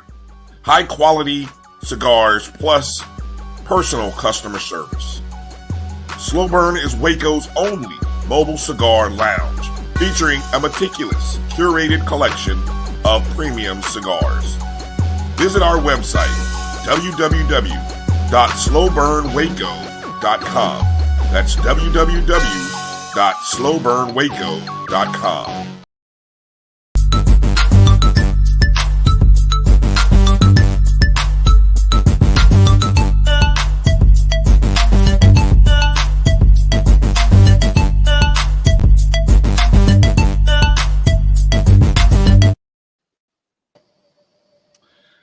All right, welcome back to the BCSN SportsWrap. Bryan and A.D here. It's a pleasure to be joined by Coach Johnny Hernandez, who took some time out from.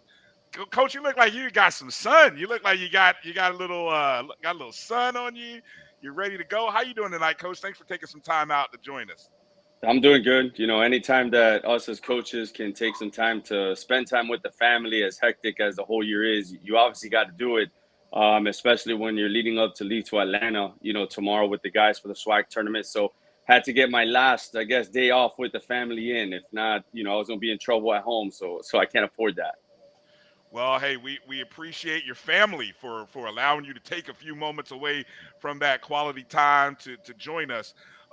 Give us you guys are going into the SWAC season as the number 2 seed in bracket B.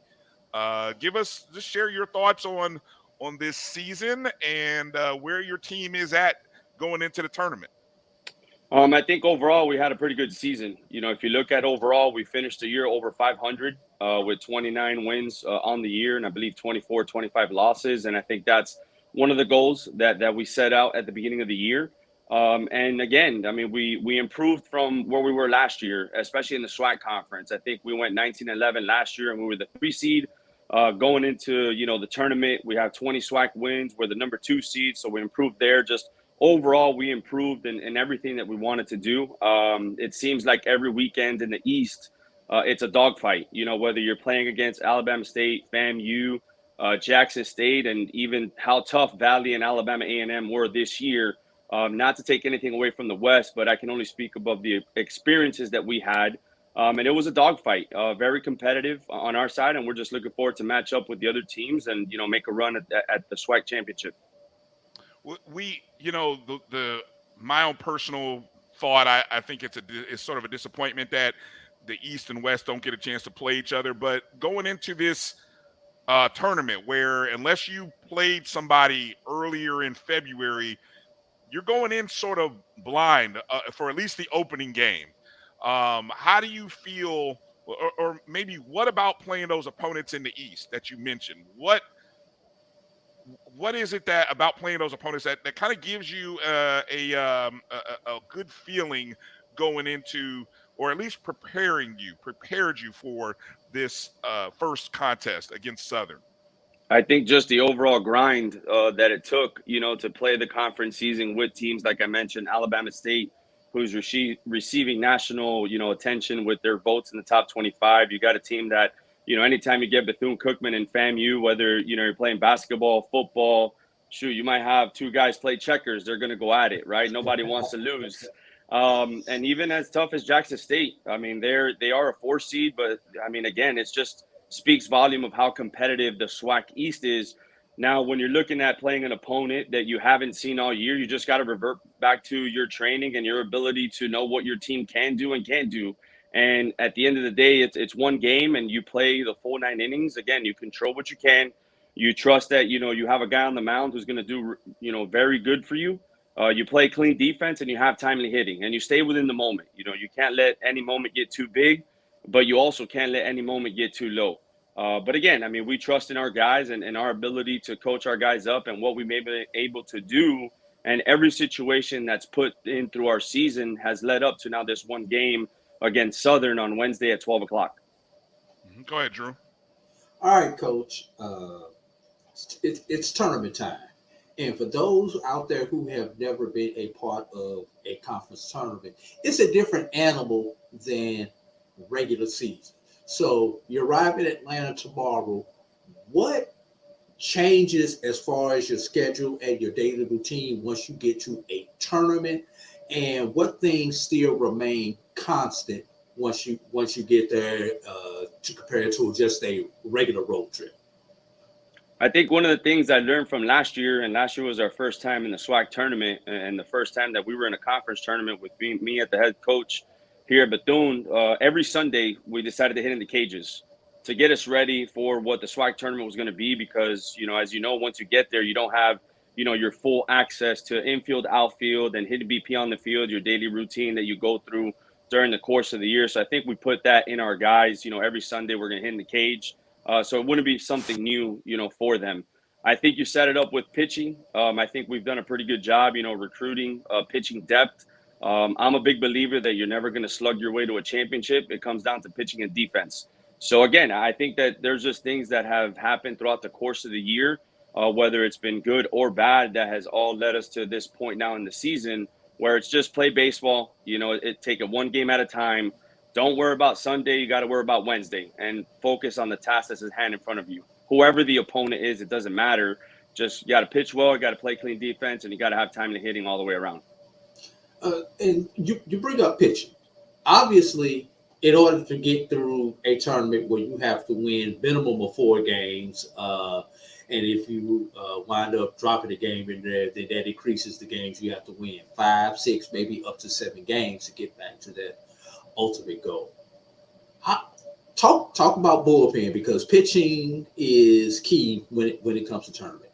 Talk about bullpen, how you set up the bullpen, and during the regular season, coaches take that risk. Okay, this game has gotten away from us. We'll go ahead and spend this arm to save these arms down the line in the regular season because you still may have day 2 or day 3 of a 3-game series versus the tournament where every at-bat counts, whether you're on defense or whether you're on offense. And sometimes you get forced to make pitching changes during the tournament that you may not necessarily make in the regular season. Kind of walk us through all of that, Coach. Yeah, I mean, definitely, right? It comes down to pitching and especially the bullpen, and if you do run into a situation where your starting pitcher, doesn't give you 5 or 6 innings, well, you have to have prepared your players and your student athletes for those moments. And I think, again, throughout the course of this season, we've been able to do that. I think for right now, we have about 4 or 5 guys in the pen that we know we can throw. But again, it just comes down to the experiences that our student athletes and our players have had throughout the course of the year to get them ready, for this type of tournament, for this type of action. Even with the way that we schedule, we want to play the top teams whenever we can. Our midweek schedule, we're playing Miami, Florida, Florida State. We don't shy away from playing the Power 5 schools, because we want to put our players in a situation where they're comfortable in an uncomfortable setting.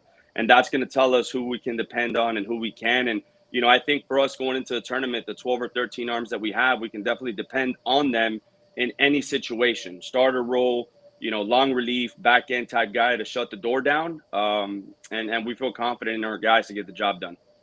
Yeah, and hopefully those midweek games gave those opportunities for those guys who don't normally get innings on a weekend series to get some innings, because somebody's midweek starter or somebody's midweek middle relief guy is going to make a difference with one of these teams in the tournament. It happens every year.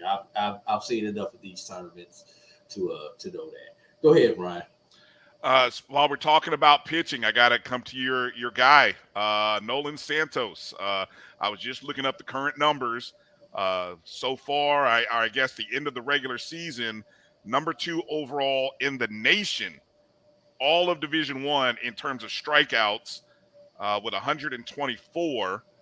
And, of course, leading the conference. I'm looking at the conference stats. Leading the conference in batters struck out looking, which is a great stat, by the way. I didn't know they separated it like that. But I think that's kind of interesting. That's kind of funny. And then that's a nasty change up, Bryan, that you just can't pull the trigger when you just stand up there and window shop. Yeah, I was looking. Right. I think as a pitcher, I'd want to be tops on that list. You know what I'm saying? Where I got guys looking. I think that's the list I'd want to be tops on. And also opposing batting average. So as we talk about Nolan, he's been your guy all year, produced for you. Definitely should be in the running for pitcher of the year. Tell us about him. You know, I'm not going to ask you if you're going to run him out there on day one. I'm going to let you, I'm going to let you handle that. But just give us some thoughts about him and what he's made of and just a little bit about him. Man, he's a great dude. You know, I remember my time, coaching junior college down in Miami, and he was a 10th grader in high school. And I saw what he had, just the plus pitchability, command. And I remember the conversation we had, like, hey, you're going to get a Division I opportunity, but if you want to go junior college, let me know, because we'd love to have you. And then sure enough, it turns out I get the opportunity to become the head coach of Bethune-Cookman, and Nolan Santos was one of my first calls that I made to make sure we had a guy like that, because we knew what we were going to get from him. That's a guy that last year was our Saturday starter. And the way that we pitched last year, I felt that we had 2 Friday night guys going on Friday and Saturday. Some things happened this year, and he took full advantage of being the Friday guy for us. So, he's a competitor. He's a bulldog. He's going to give you all you got. He's a team first type guy. All the individual accolades and awards that, he's received and I think will receive doesn't mean anything if we don't win at the end of the day, because that's just the mindset of Nolan, right? He's a team guy. He wants to be able to, put our university, our baseball brand on a national scale, and he's done his part. And everybody else, we're just really just picking back off his success. There's a certain confidence, obviously, that, the team goes with him. He's on the mound. Not to say that confidence is not there when he's not pitching, because we do have other guys on the mound that have had success for us this year, but there's just something about Nolan, man, that separates him from everybody else, not only on our team, but in the conference, and I believe in the country as well. So again, he's just going to go about his business and does what he needs to do, and he's going to give us the best opportunity to win, and that's all we can ask for. Hey, Bryan, before you ask your next question, can I ask Coach a follow-up on that right quick? Yeah, please, go ahead. I was going to throw to you anyway. Coach, Bryan and I understand what a Friday guy versus a Saturday guy versus a Sunday guy versus a midweek guy is. But some of our viewers may not understand that. If you could break down what you call a Friday guy versus a Saturday guy for those who may not follow college baseball as much as they do maybe professional baseball. Yeah, I mean, I think the Friday night guy, you're going up against everybody's best. It's the first game of the series. You want to have that guy to be able to give you an opportunity to set the tone for the weekend. That's how we look at it. It's not necessarily the best stuff guy, in my opinion. It's just a guy that's going to compete and be able to give you length throughout the course of the game, so you don't tax your bullpen the first game of a series.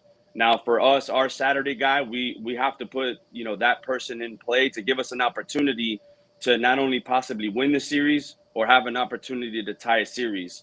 So the mindset shifts a little bit, where you got to have a competitor, a grinder, a guy that's going to give you everything that you got for maybe 5-6 innings to, again, kind of alleviate taxing the bullpen so early on a Saturday if you're trying to not only win a series or sweep a series on a Sunday. But again, like how I explained it to Nolan, it's the best part of a sandwich is what? The middle part. Yeah, exactly. The best part of an Oreo is the filling. So last year I had to tell him the best part of our rotation, and he's like, "Oh, coach, I got you." Because there was some stuff where he could have been the Friday guy last year for us, but we just felt for us how we were set up, he was the best guy for us on Saturday to win a series, or if we did drop Friday, to give us an opportunity to tie the series. But those are the two differences, in my opinion, from our side of things, a Friday, Saturday guy. I got you. Go ahead, Drew. Go ahead, Brian. Go ahead. All right. Go ahead, Brian. No. Go ahead. You got it. It's your. Go ahead. Because I was going to pivot a little bit. I was going to pivot to the west side. And when I'm saying I'm pivoted to the west side, right now the SWAC baseball schedule does not allow an opportunity for East versus West to cross over during the regular season, especially in games that would count towards record. Is there a remedy out there that you may see that may allow for more East-West crossover so that when you come into a tournament like this, you're not coming in blind, or even if you have faced an opponent where doggone it was in February during the first 2 weeks of the season, and you don't know your rotation from your pitching order from anything else, and a lot of the teams that you see that we saw in February are not the teams that we're going to see at the end of May. Yeah, I mean, I think if we can find a way somehow financially to cross over and play each other and have those games count, I think that is something that would only heighten the brand of the SWAC baseball in a sense on a national scale, in my opinion.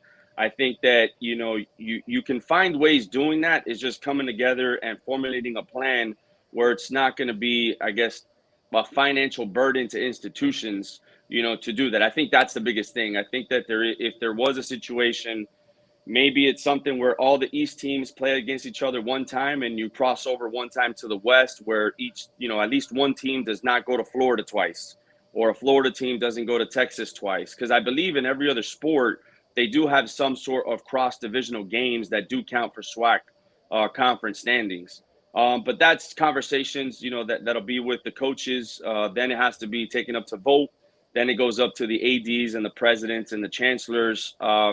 So do I see something happening? I would love to, because for me, I would love to play everybody. But it just all depends how all that goes with the voting structure of, how we do things here. Mm-hmm. Will you and the other coaches, I don't know when you plan to get up to Atlanta, but is there an opportunity maybe where you guys as coaches get a chance to have a coaches conversations and talk about, rules or things that you guys would maybe think about wanting to do in the future? Or is it really, hey, that's not the time to do that, we're kind of going to focus in on just this particular week? I think with what's all at stake, this upcoming week, SWAC championship on the line and a berth to the NCAA regionals. I mean, I can't see a situation where, we all meet and discuss, things to come in the future. I think that usually, from my experience, usually is done after the postseason has concluded, for whatever team represents the SWAC baseball conference at the regional tournament. But I'm sure those are things that we'll discuss, just like we discuss things, every year, kind of post year. And any recommendations that possibly can be made will possibly be made throughout the course of the summer once the baseball season is officially concluded in the SWAC conference. Gotcha. I want to give you the last word, Coach. You've been gracious with your time this evening. Any shout outs you'd like to give? Anything you'd like to say to Wildcat Nation? This is the most time we ever give the Wildcats, Coach. So you take advantage of it while you got it. First of all, I want to thank you guys for all you do, covering HBCU sports. And when the baseball season comes around, you guys do a phenomenal job just telling the stories of the institutions. I think that's great. And I do think for all the viewers, not just Wildcat Nation, but those that their teams and universities are going to the SWAC baseball tournament in Atlanta, I believe that this year is going to be a very competitive baseball conference tournament. I think a little bit more competitive than what it was last year, just based on kind of what I'm seeing. But if you're out there, support the institutions, support the student athletes. They sacrifice a lot. They give a lot to represent our institutions, and the way the fans and everyone can give back is just showing up and just pulling for the institutions in which the student athletes are represented, because without them, we have no SWAC tournament. So we got to make sure that, we give them all the support, all the love. We understand football is king, football is the Mecca, but there's something to say about SWAC baseball and how it's going to be able to, do some great things for us moving forward in HBCU sports and on the national scale as well. So if you're in Atlanta, come out to Georgia Tech and support the SWAC baseball tournament. Well, I'll be there Thursday, Coach, to support whichever team, all 8 teams, because I plan on being there for the first game on Thursday, and hopefully we won't leave until that final game on Thursday. Don't know what day Bryan is going to get to the tournament. Hey, look, I'll be there, Coach, for that Bethune-FAMU SWAC championship game. That's when I'll be there. How about that? I plan on being there Saturday. No, yeah, my plans got messed up because of school, but I plan on being there Saturday. But that's why I'm rooting for you guys on that side of the bracket. I got to root for my alma mater, and then hey, I'm hoping that we get a Florida championship. That'll just say it, Bryan. That'll piss off the whole SWAC. Exactly. That's what I was everybody. I can say that, Coach. I'm gonna say that exactly. Hey, Coach, safe travels to you and the team. Much good health, be well, and good luck. Good luck. It's going to be fun. Thank you for your time tonight. Thank you. I appreciate you guys once again. I'll see you guys next week in Atlanta. All right, sir. Safe travels. All right. All right, Coach Hernandez jumping in there. We appreciate that. That's awesome, man. Hey, look, that Nolan Santos kid. Woo! Hey, Drew, there's some real. I love the way the SWAC aggregates their leaders on the SWAC website. Now, we got an interesting conversation we got to have, right? About pitcher of the year, hitter of the year, okay? Because there are some guys putting up some, when it comes to pitcher of the year. First off, let me ask, if you're evaluating, if you were a voter, and again, we have no idea who these voters are, probably ADs and coaches, but if you're a voter. It's usually just coaches for end of the season awards. Okay, are you looking at conference-only statistics, or are you looking at the overall statistics? What are you looking at? What should you be looking at? You're asking me personally? You. What do you think they should be looking at? First of all, having played, SWAC is a unique situation because normally you've had an opportunity to see all the players because you've played everybody at least once. But SWAC, you don't do that. So, and I might be telling a little bit of the secret to the sauce, Bryan. Uh-oh. If I have a player, let's just say hitter of the year, Bryan. Mm-hmm. If I have a player who is a good shot to be hitter of the year, knowing that I cannot vote for a player from my own school, I vote for their person that outlier.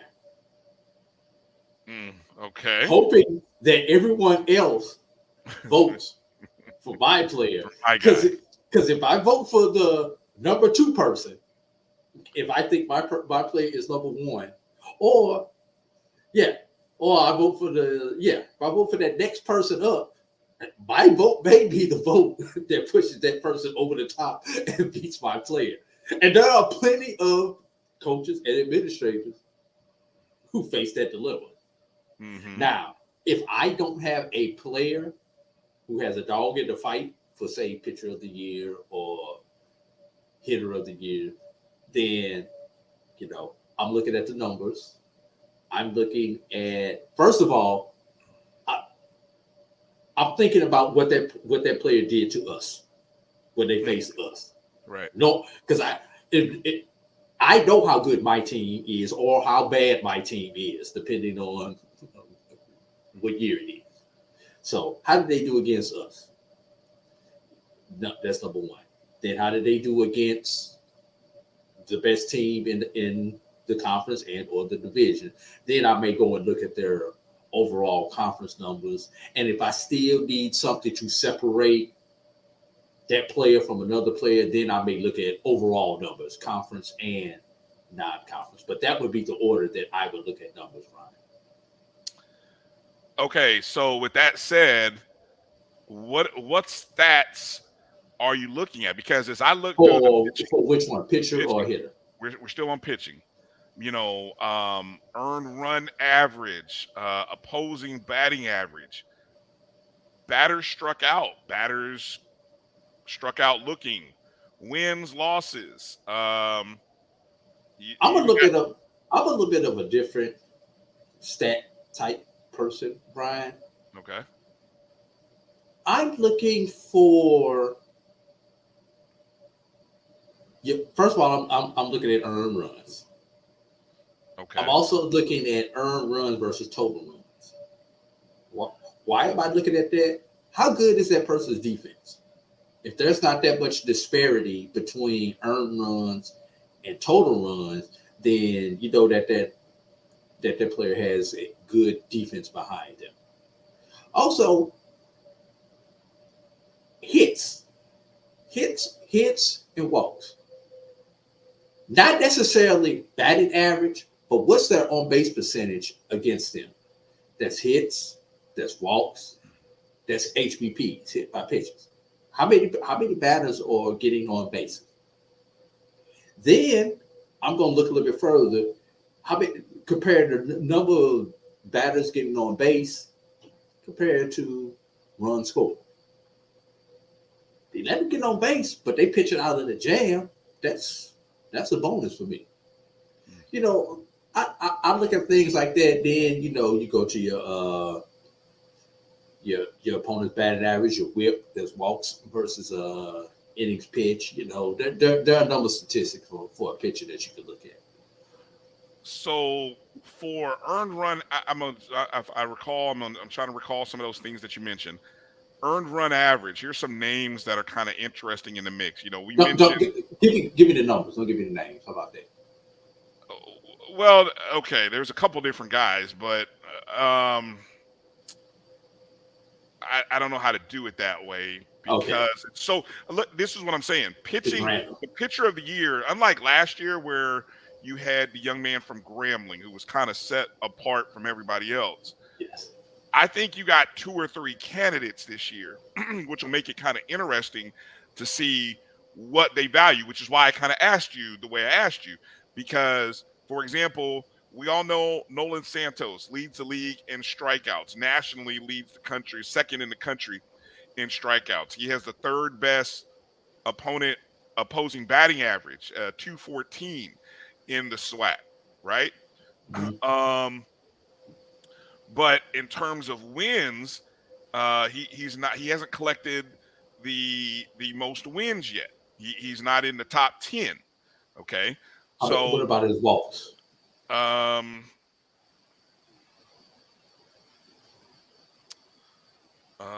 Walks allowed. Not in the top 10 according to the SWAC statistics. Fewest walks. And now number 10 is 14. So who knows? I mean, he could have 15 for all I know, and he can just fall. The number one person. So we potentially got a Nolan Ryan situation. Yeah, possibly. Yeah, because it's interesting. You talked about hits allowed. He's not in the top 10 under hits allowed. Runs allowed. He's not top 10 on runs allowed either. So, it's kind of interesting. So strikeouts is his only claim to fame, is what you're saying. Not his only, but his top. Opposing batting average. I mean, opponents are hitting 214, which is third best, right? Okay. So strikeouts and opposing batting average. Now, the guy, young man, Shaddai, I think I'm saying that right. I hope I am. Shaddai Colon from Alabama State now leads the league in opposing batting average. Opponents are 167. Second in earned run average, 225. Let's see. Cologne is what's kind of interesting, Cologne doesn't he have the most wins on his team. He's actually got a teammate, Ricardo Rivera, who has 8 wins in the year. So like the next thing, fewest hits allowed, Cologne 23. Runs allowed, 4th fewest runs allowed with 15. So wins on the college level can be such a misleading stat. Earned runs allowed, he has the 3rd fewest earned runs. Actually, he's tied for 1st in earned runs allowed. That's at 10. But he's one, and that's the thing. We talk about teams with pitching staff. I mean, Alabama State, they actually, between Cologne, Ricardo Rivera, Omar Melendez, I mean, that's 3 guys who are scattered all over the top 10s. Obviously, Bethune has Santos, but they've also got Joan Gonzalez, and I'm trying to say, I thought there was another young man here. Texas Southern's got a young man in the mix here, and Hunter Veets for FAMU's scattered across.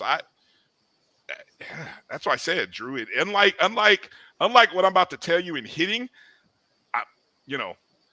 I just think it's so hard to come up with that pitcher of the year. Yeah. Just don't make wins one of your requirements, Brian, because wins in college baseball is such a hard stat to evaluate. Because what you can't tell by this, but how many times are these starting pitchers being pulled and they have the lead and the bullpen gives it up? Right. And the team may win, but somebody else gets the W because the bullpen allowed the other team to come back and tie. How many times have we seen it? Everybody in this tournament, Brian, has a good number 1 and has a decent number 2. What has separated your Alabama States from some of the other teams is the bullpen. When the starter comes out, they have guy 2 and guy 3 who can hold on to the lead. Are you talking about saves? You want to know who leads the conference in saves? But saves is not. Saves is a misleading stat also, because in order to get but I'm gonna let you throw it out. But in order to get a save, Brian, the game must be when that person enters the game, it must be with a 3-run or less lead after the 5th inning, unless they enter the game with the tying run either at the plate or on deck. Woo. See, I'm an official statistician. That's why I know that. I know that rule. So it's tough to get a save, and it could become a save situation. It could become on paper what looks like a save situation, but it's not. Your starter leaves the game after the 6th inning with a 5-run lead, but your bullpen bucks it up, and that person who comes in and pitches those last 3 innings only wins the game by 2. That does not qualify as a save situation, because when they came in the game, they had a 5-run lead. But they give it up. They give up those 3 runs, and now that 3rd pitcher comes in and closes it down, and you win it by 2. The 3rd pitcher winds up getting the save. So these stats, you have to understand these stats, and unfortunately, Brian, I understand these stats at a level that people who are watching us do not probably understand and be like, "What the hell is he talking about?" Yeah, that's why I asked. That's why I asked it. What stat matters for the pitcher of the year is always interesting to hear people debate about, because when the SWAC awards come out, I think the awards will be coming out probably Tuesday. Yes, that's what they're going to go to. You're going to see somebody's. I really think you could have a co-pitcher of the year kind of scenario, but it'll be interesting to see what everybody goes to and says, because Drew, here's the thing. There's no, now I'm going to get real nerdy here. WAR, you're familiar with the WAR statistic, right? Now, in Major League Baseball, that's what the nerds who, I pay attention to, that's what they really geek out over is, the WAR stat and the WAR number, right? Even goes so far as the analytics people in basketball start talking about WAR, right? There's no wins against replacement. Wins against replacements, right? Now, if somebody really wanted to go deep diving here and do the calculations here in the SWAC, then maybe, just maybe, I don't have that kind of time. I'm still in school. I got one last week. So if anybody out there is watching or listening still, that's a nerd, a stat nerd, and especially with baseball, and you want to put together some WAR numbers with the SWAC baseball pitchers, I would love to hear it. And then we could really kind of evaluate the SWAC Pitcher of the Year award when it's announced. But Bryan, there's a song out about this. About what? WAR. What is it good for? Absolutely nothing. All right, let me go to this hitter statistic now. I'm going to give you the numbers. You tell me whether this man sounds like he should be the hitter of the year in the SWAC. Led the league in batting average, 489. Was fourth in slugging percentage, .761. Led the league in on-base percentage at 580. Led the league in OPS, which is on-base plus slugging percentage, 1.341. Second in runs scored, 39, and fifth in hits, 45. That's all conference statistics. Should that young man be the SWAC hitter of the year? If he's not one, he's two. What would you value one? What would you give one? No, I would say I would have to see other people's numbers. That's why I said if he's not one, he's two. If there's anybody else out there who can compare to that, that's why I'm leaving that caveat out there. Well, it'll be interesting because I see that young man, by the way, is Ty Jackson, Florida A&M junior. Now he's statistically leading all those categories. What's interesting? The only thing I hear you call were RBIs, home runs, and possibly stolen bases. Those are the three stats that I did not hear you call for that young man. No, you did not. Yeah, let me see if he's. That's why I would say if there's a player who.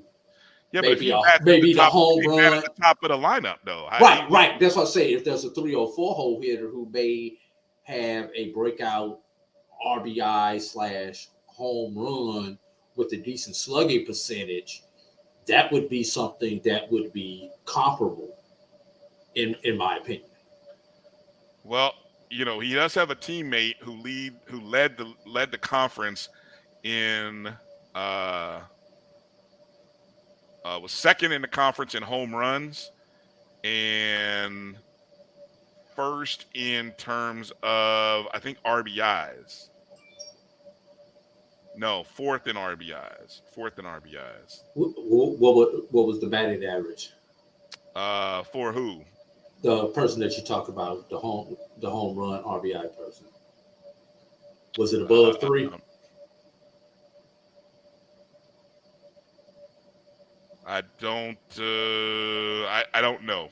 I'd have to go deep diving to figure that out. But Reese, I say that you give me a person with a 325 average or so, who's a top RBI and top home run man. That quote unquote shows clutch hitting, especially if you get deep into the analytics and see 2 out hits, 2 out RBIs, because coaches do have access to those numbers via the statistical programs that they use. So that would be something that just throwing it out there.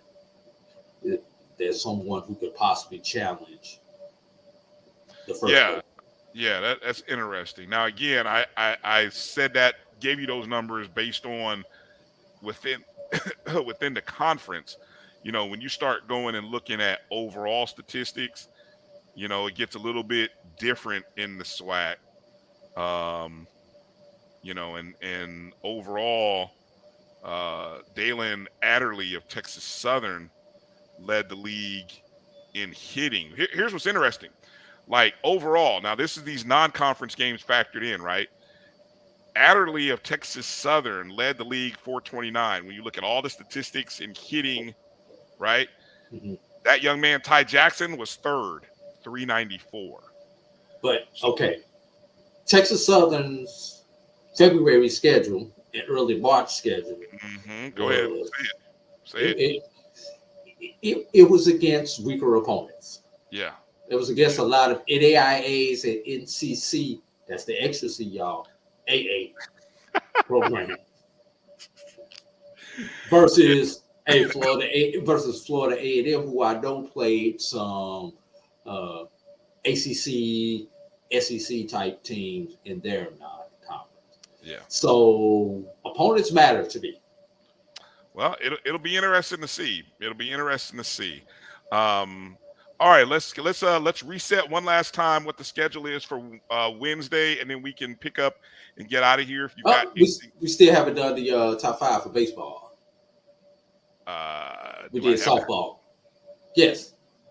It wasn't on the same spreadsheet. Yeah, it was on the same set of slides. It was the last slide. I didn't get to that. Okay, well, yeah. Okay, so. Here, okay, okay, real quick. Here's again the schedule. Wednesday, first game is Texas Southern versus Florida A&M. Game 2 is Bethune versus Southern. All these games will appear on the SWAC Digital Network. Our good friend Charles Edmond will be calling, if not all of the games, majority of them, along with Roger Cater, head coach. Now, I know for my FAMU people, they have complained about Coach Kadar. I will just say this.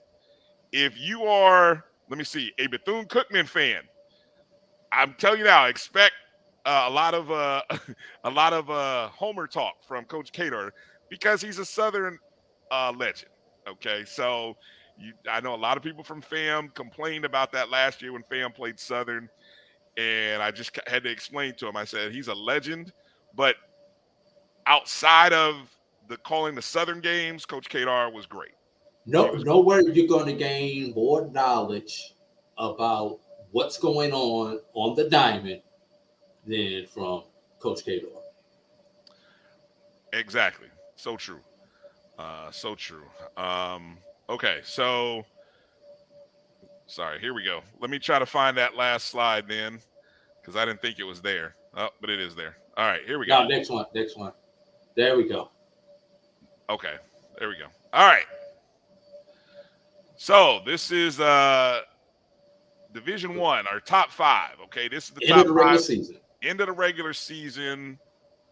Top 5 Division I standings. You see in the hunt, you've got Southern, who's still playing. North Carolina A&T season done. Jackson State still playing. Prairie View still playing. Maryland Eastern Shore still playing.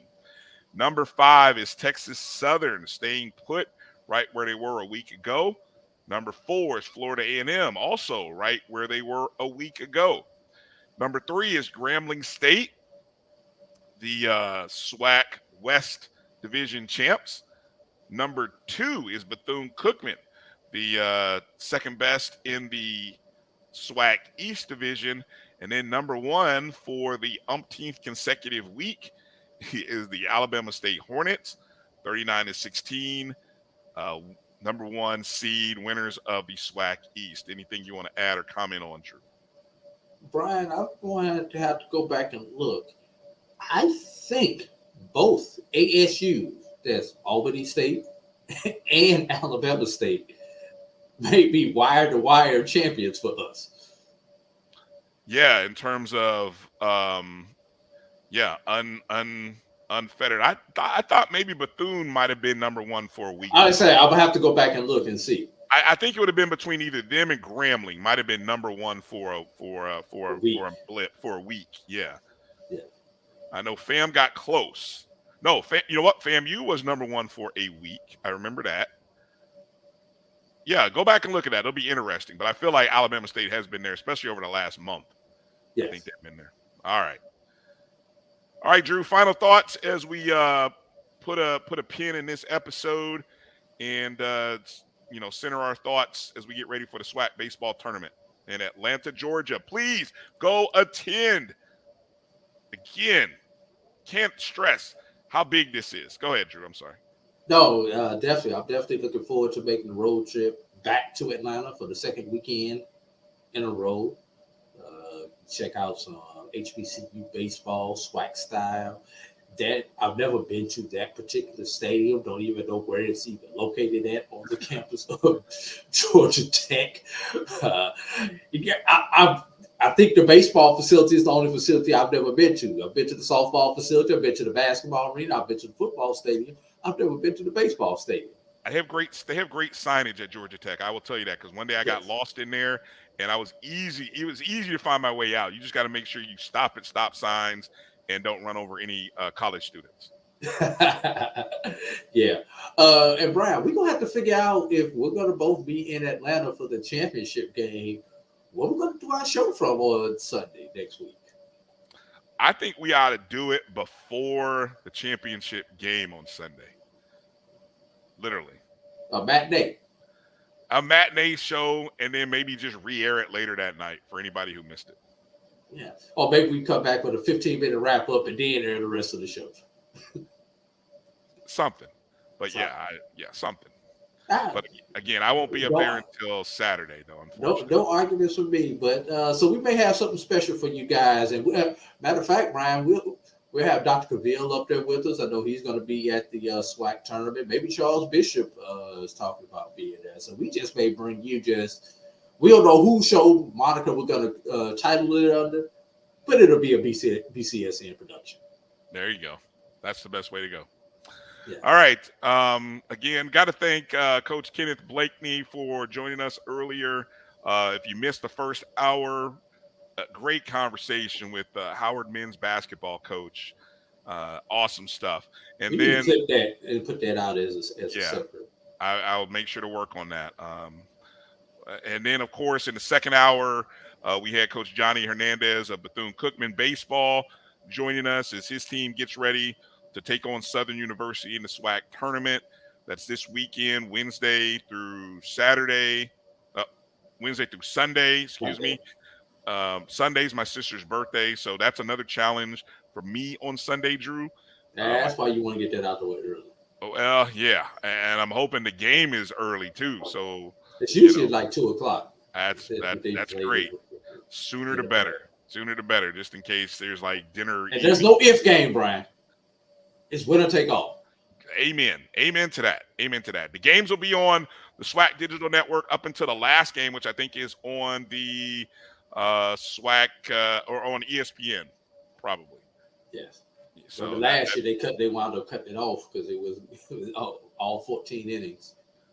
Yeah. Well, the challenges of live television on a network that is not your own. Control your content.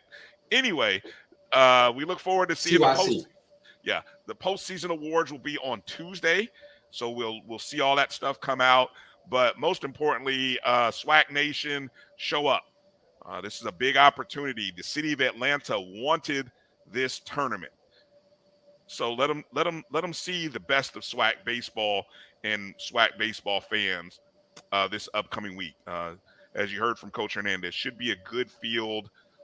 Very competitive. Don't be fooled. Yes, we have one really good dominant team, but they're gonna have to earn it. We've seen this story before, Brian. We have. Alabama State is going to have to earn it. So that's going to do it. Thank everybody in the chat rooms on YouTube, Facebook. Appreciate you guys for being a part of the show. You can always leave a tip in the YouTube chat, or you can make a donation via Cash App if you like. Go make sure you download the BCSN Pod Zone. That's what I'd like for you to do even more than anything in the world is go download the BCSN Pod Zone. Download the shows. You don't have to listen to the podcast. Just download, rate, review, give us the thumbs up, share it, whatever. That all helps the algorithms. You'd be doing us a solid BCSN Pod Zone. Let it play in the car on the way to work. There you go. That's what I do sometimes. It's all helpful. And of course, you can download the Jericho broadcast. You can download the Jericho broadcast app available on the Google Play and the Apple App Store. Like I covered for you there, Bryan. Great job. Great job. Make sure you follow us. You can find Drew on Twitter at BCSN Drew. You can find me on Twitter at DRB365. Thank you again, everybody. Drew, let's bag it up and let's get ready to shut it down and go home. Good night, everybody. Be safe, be smart, and God bless you all, one and all. Travel light, we'll holler. But my stay on hard.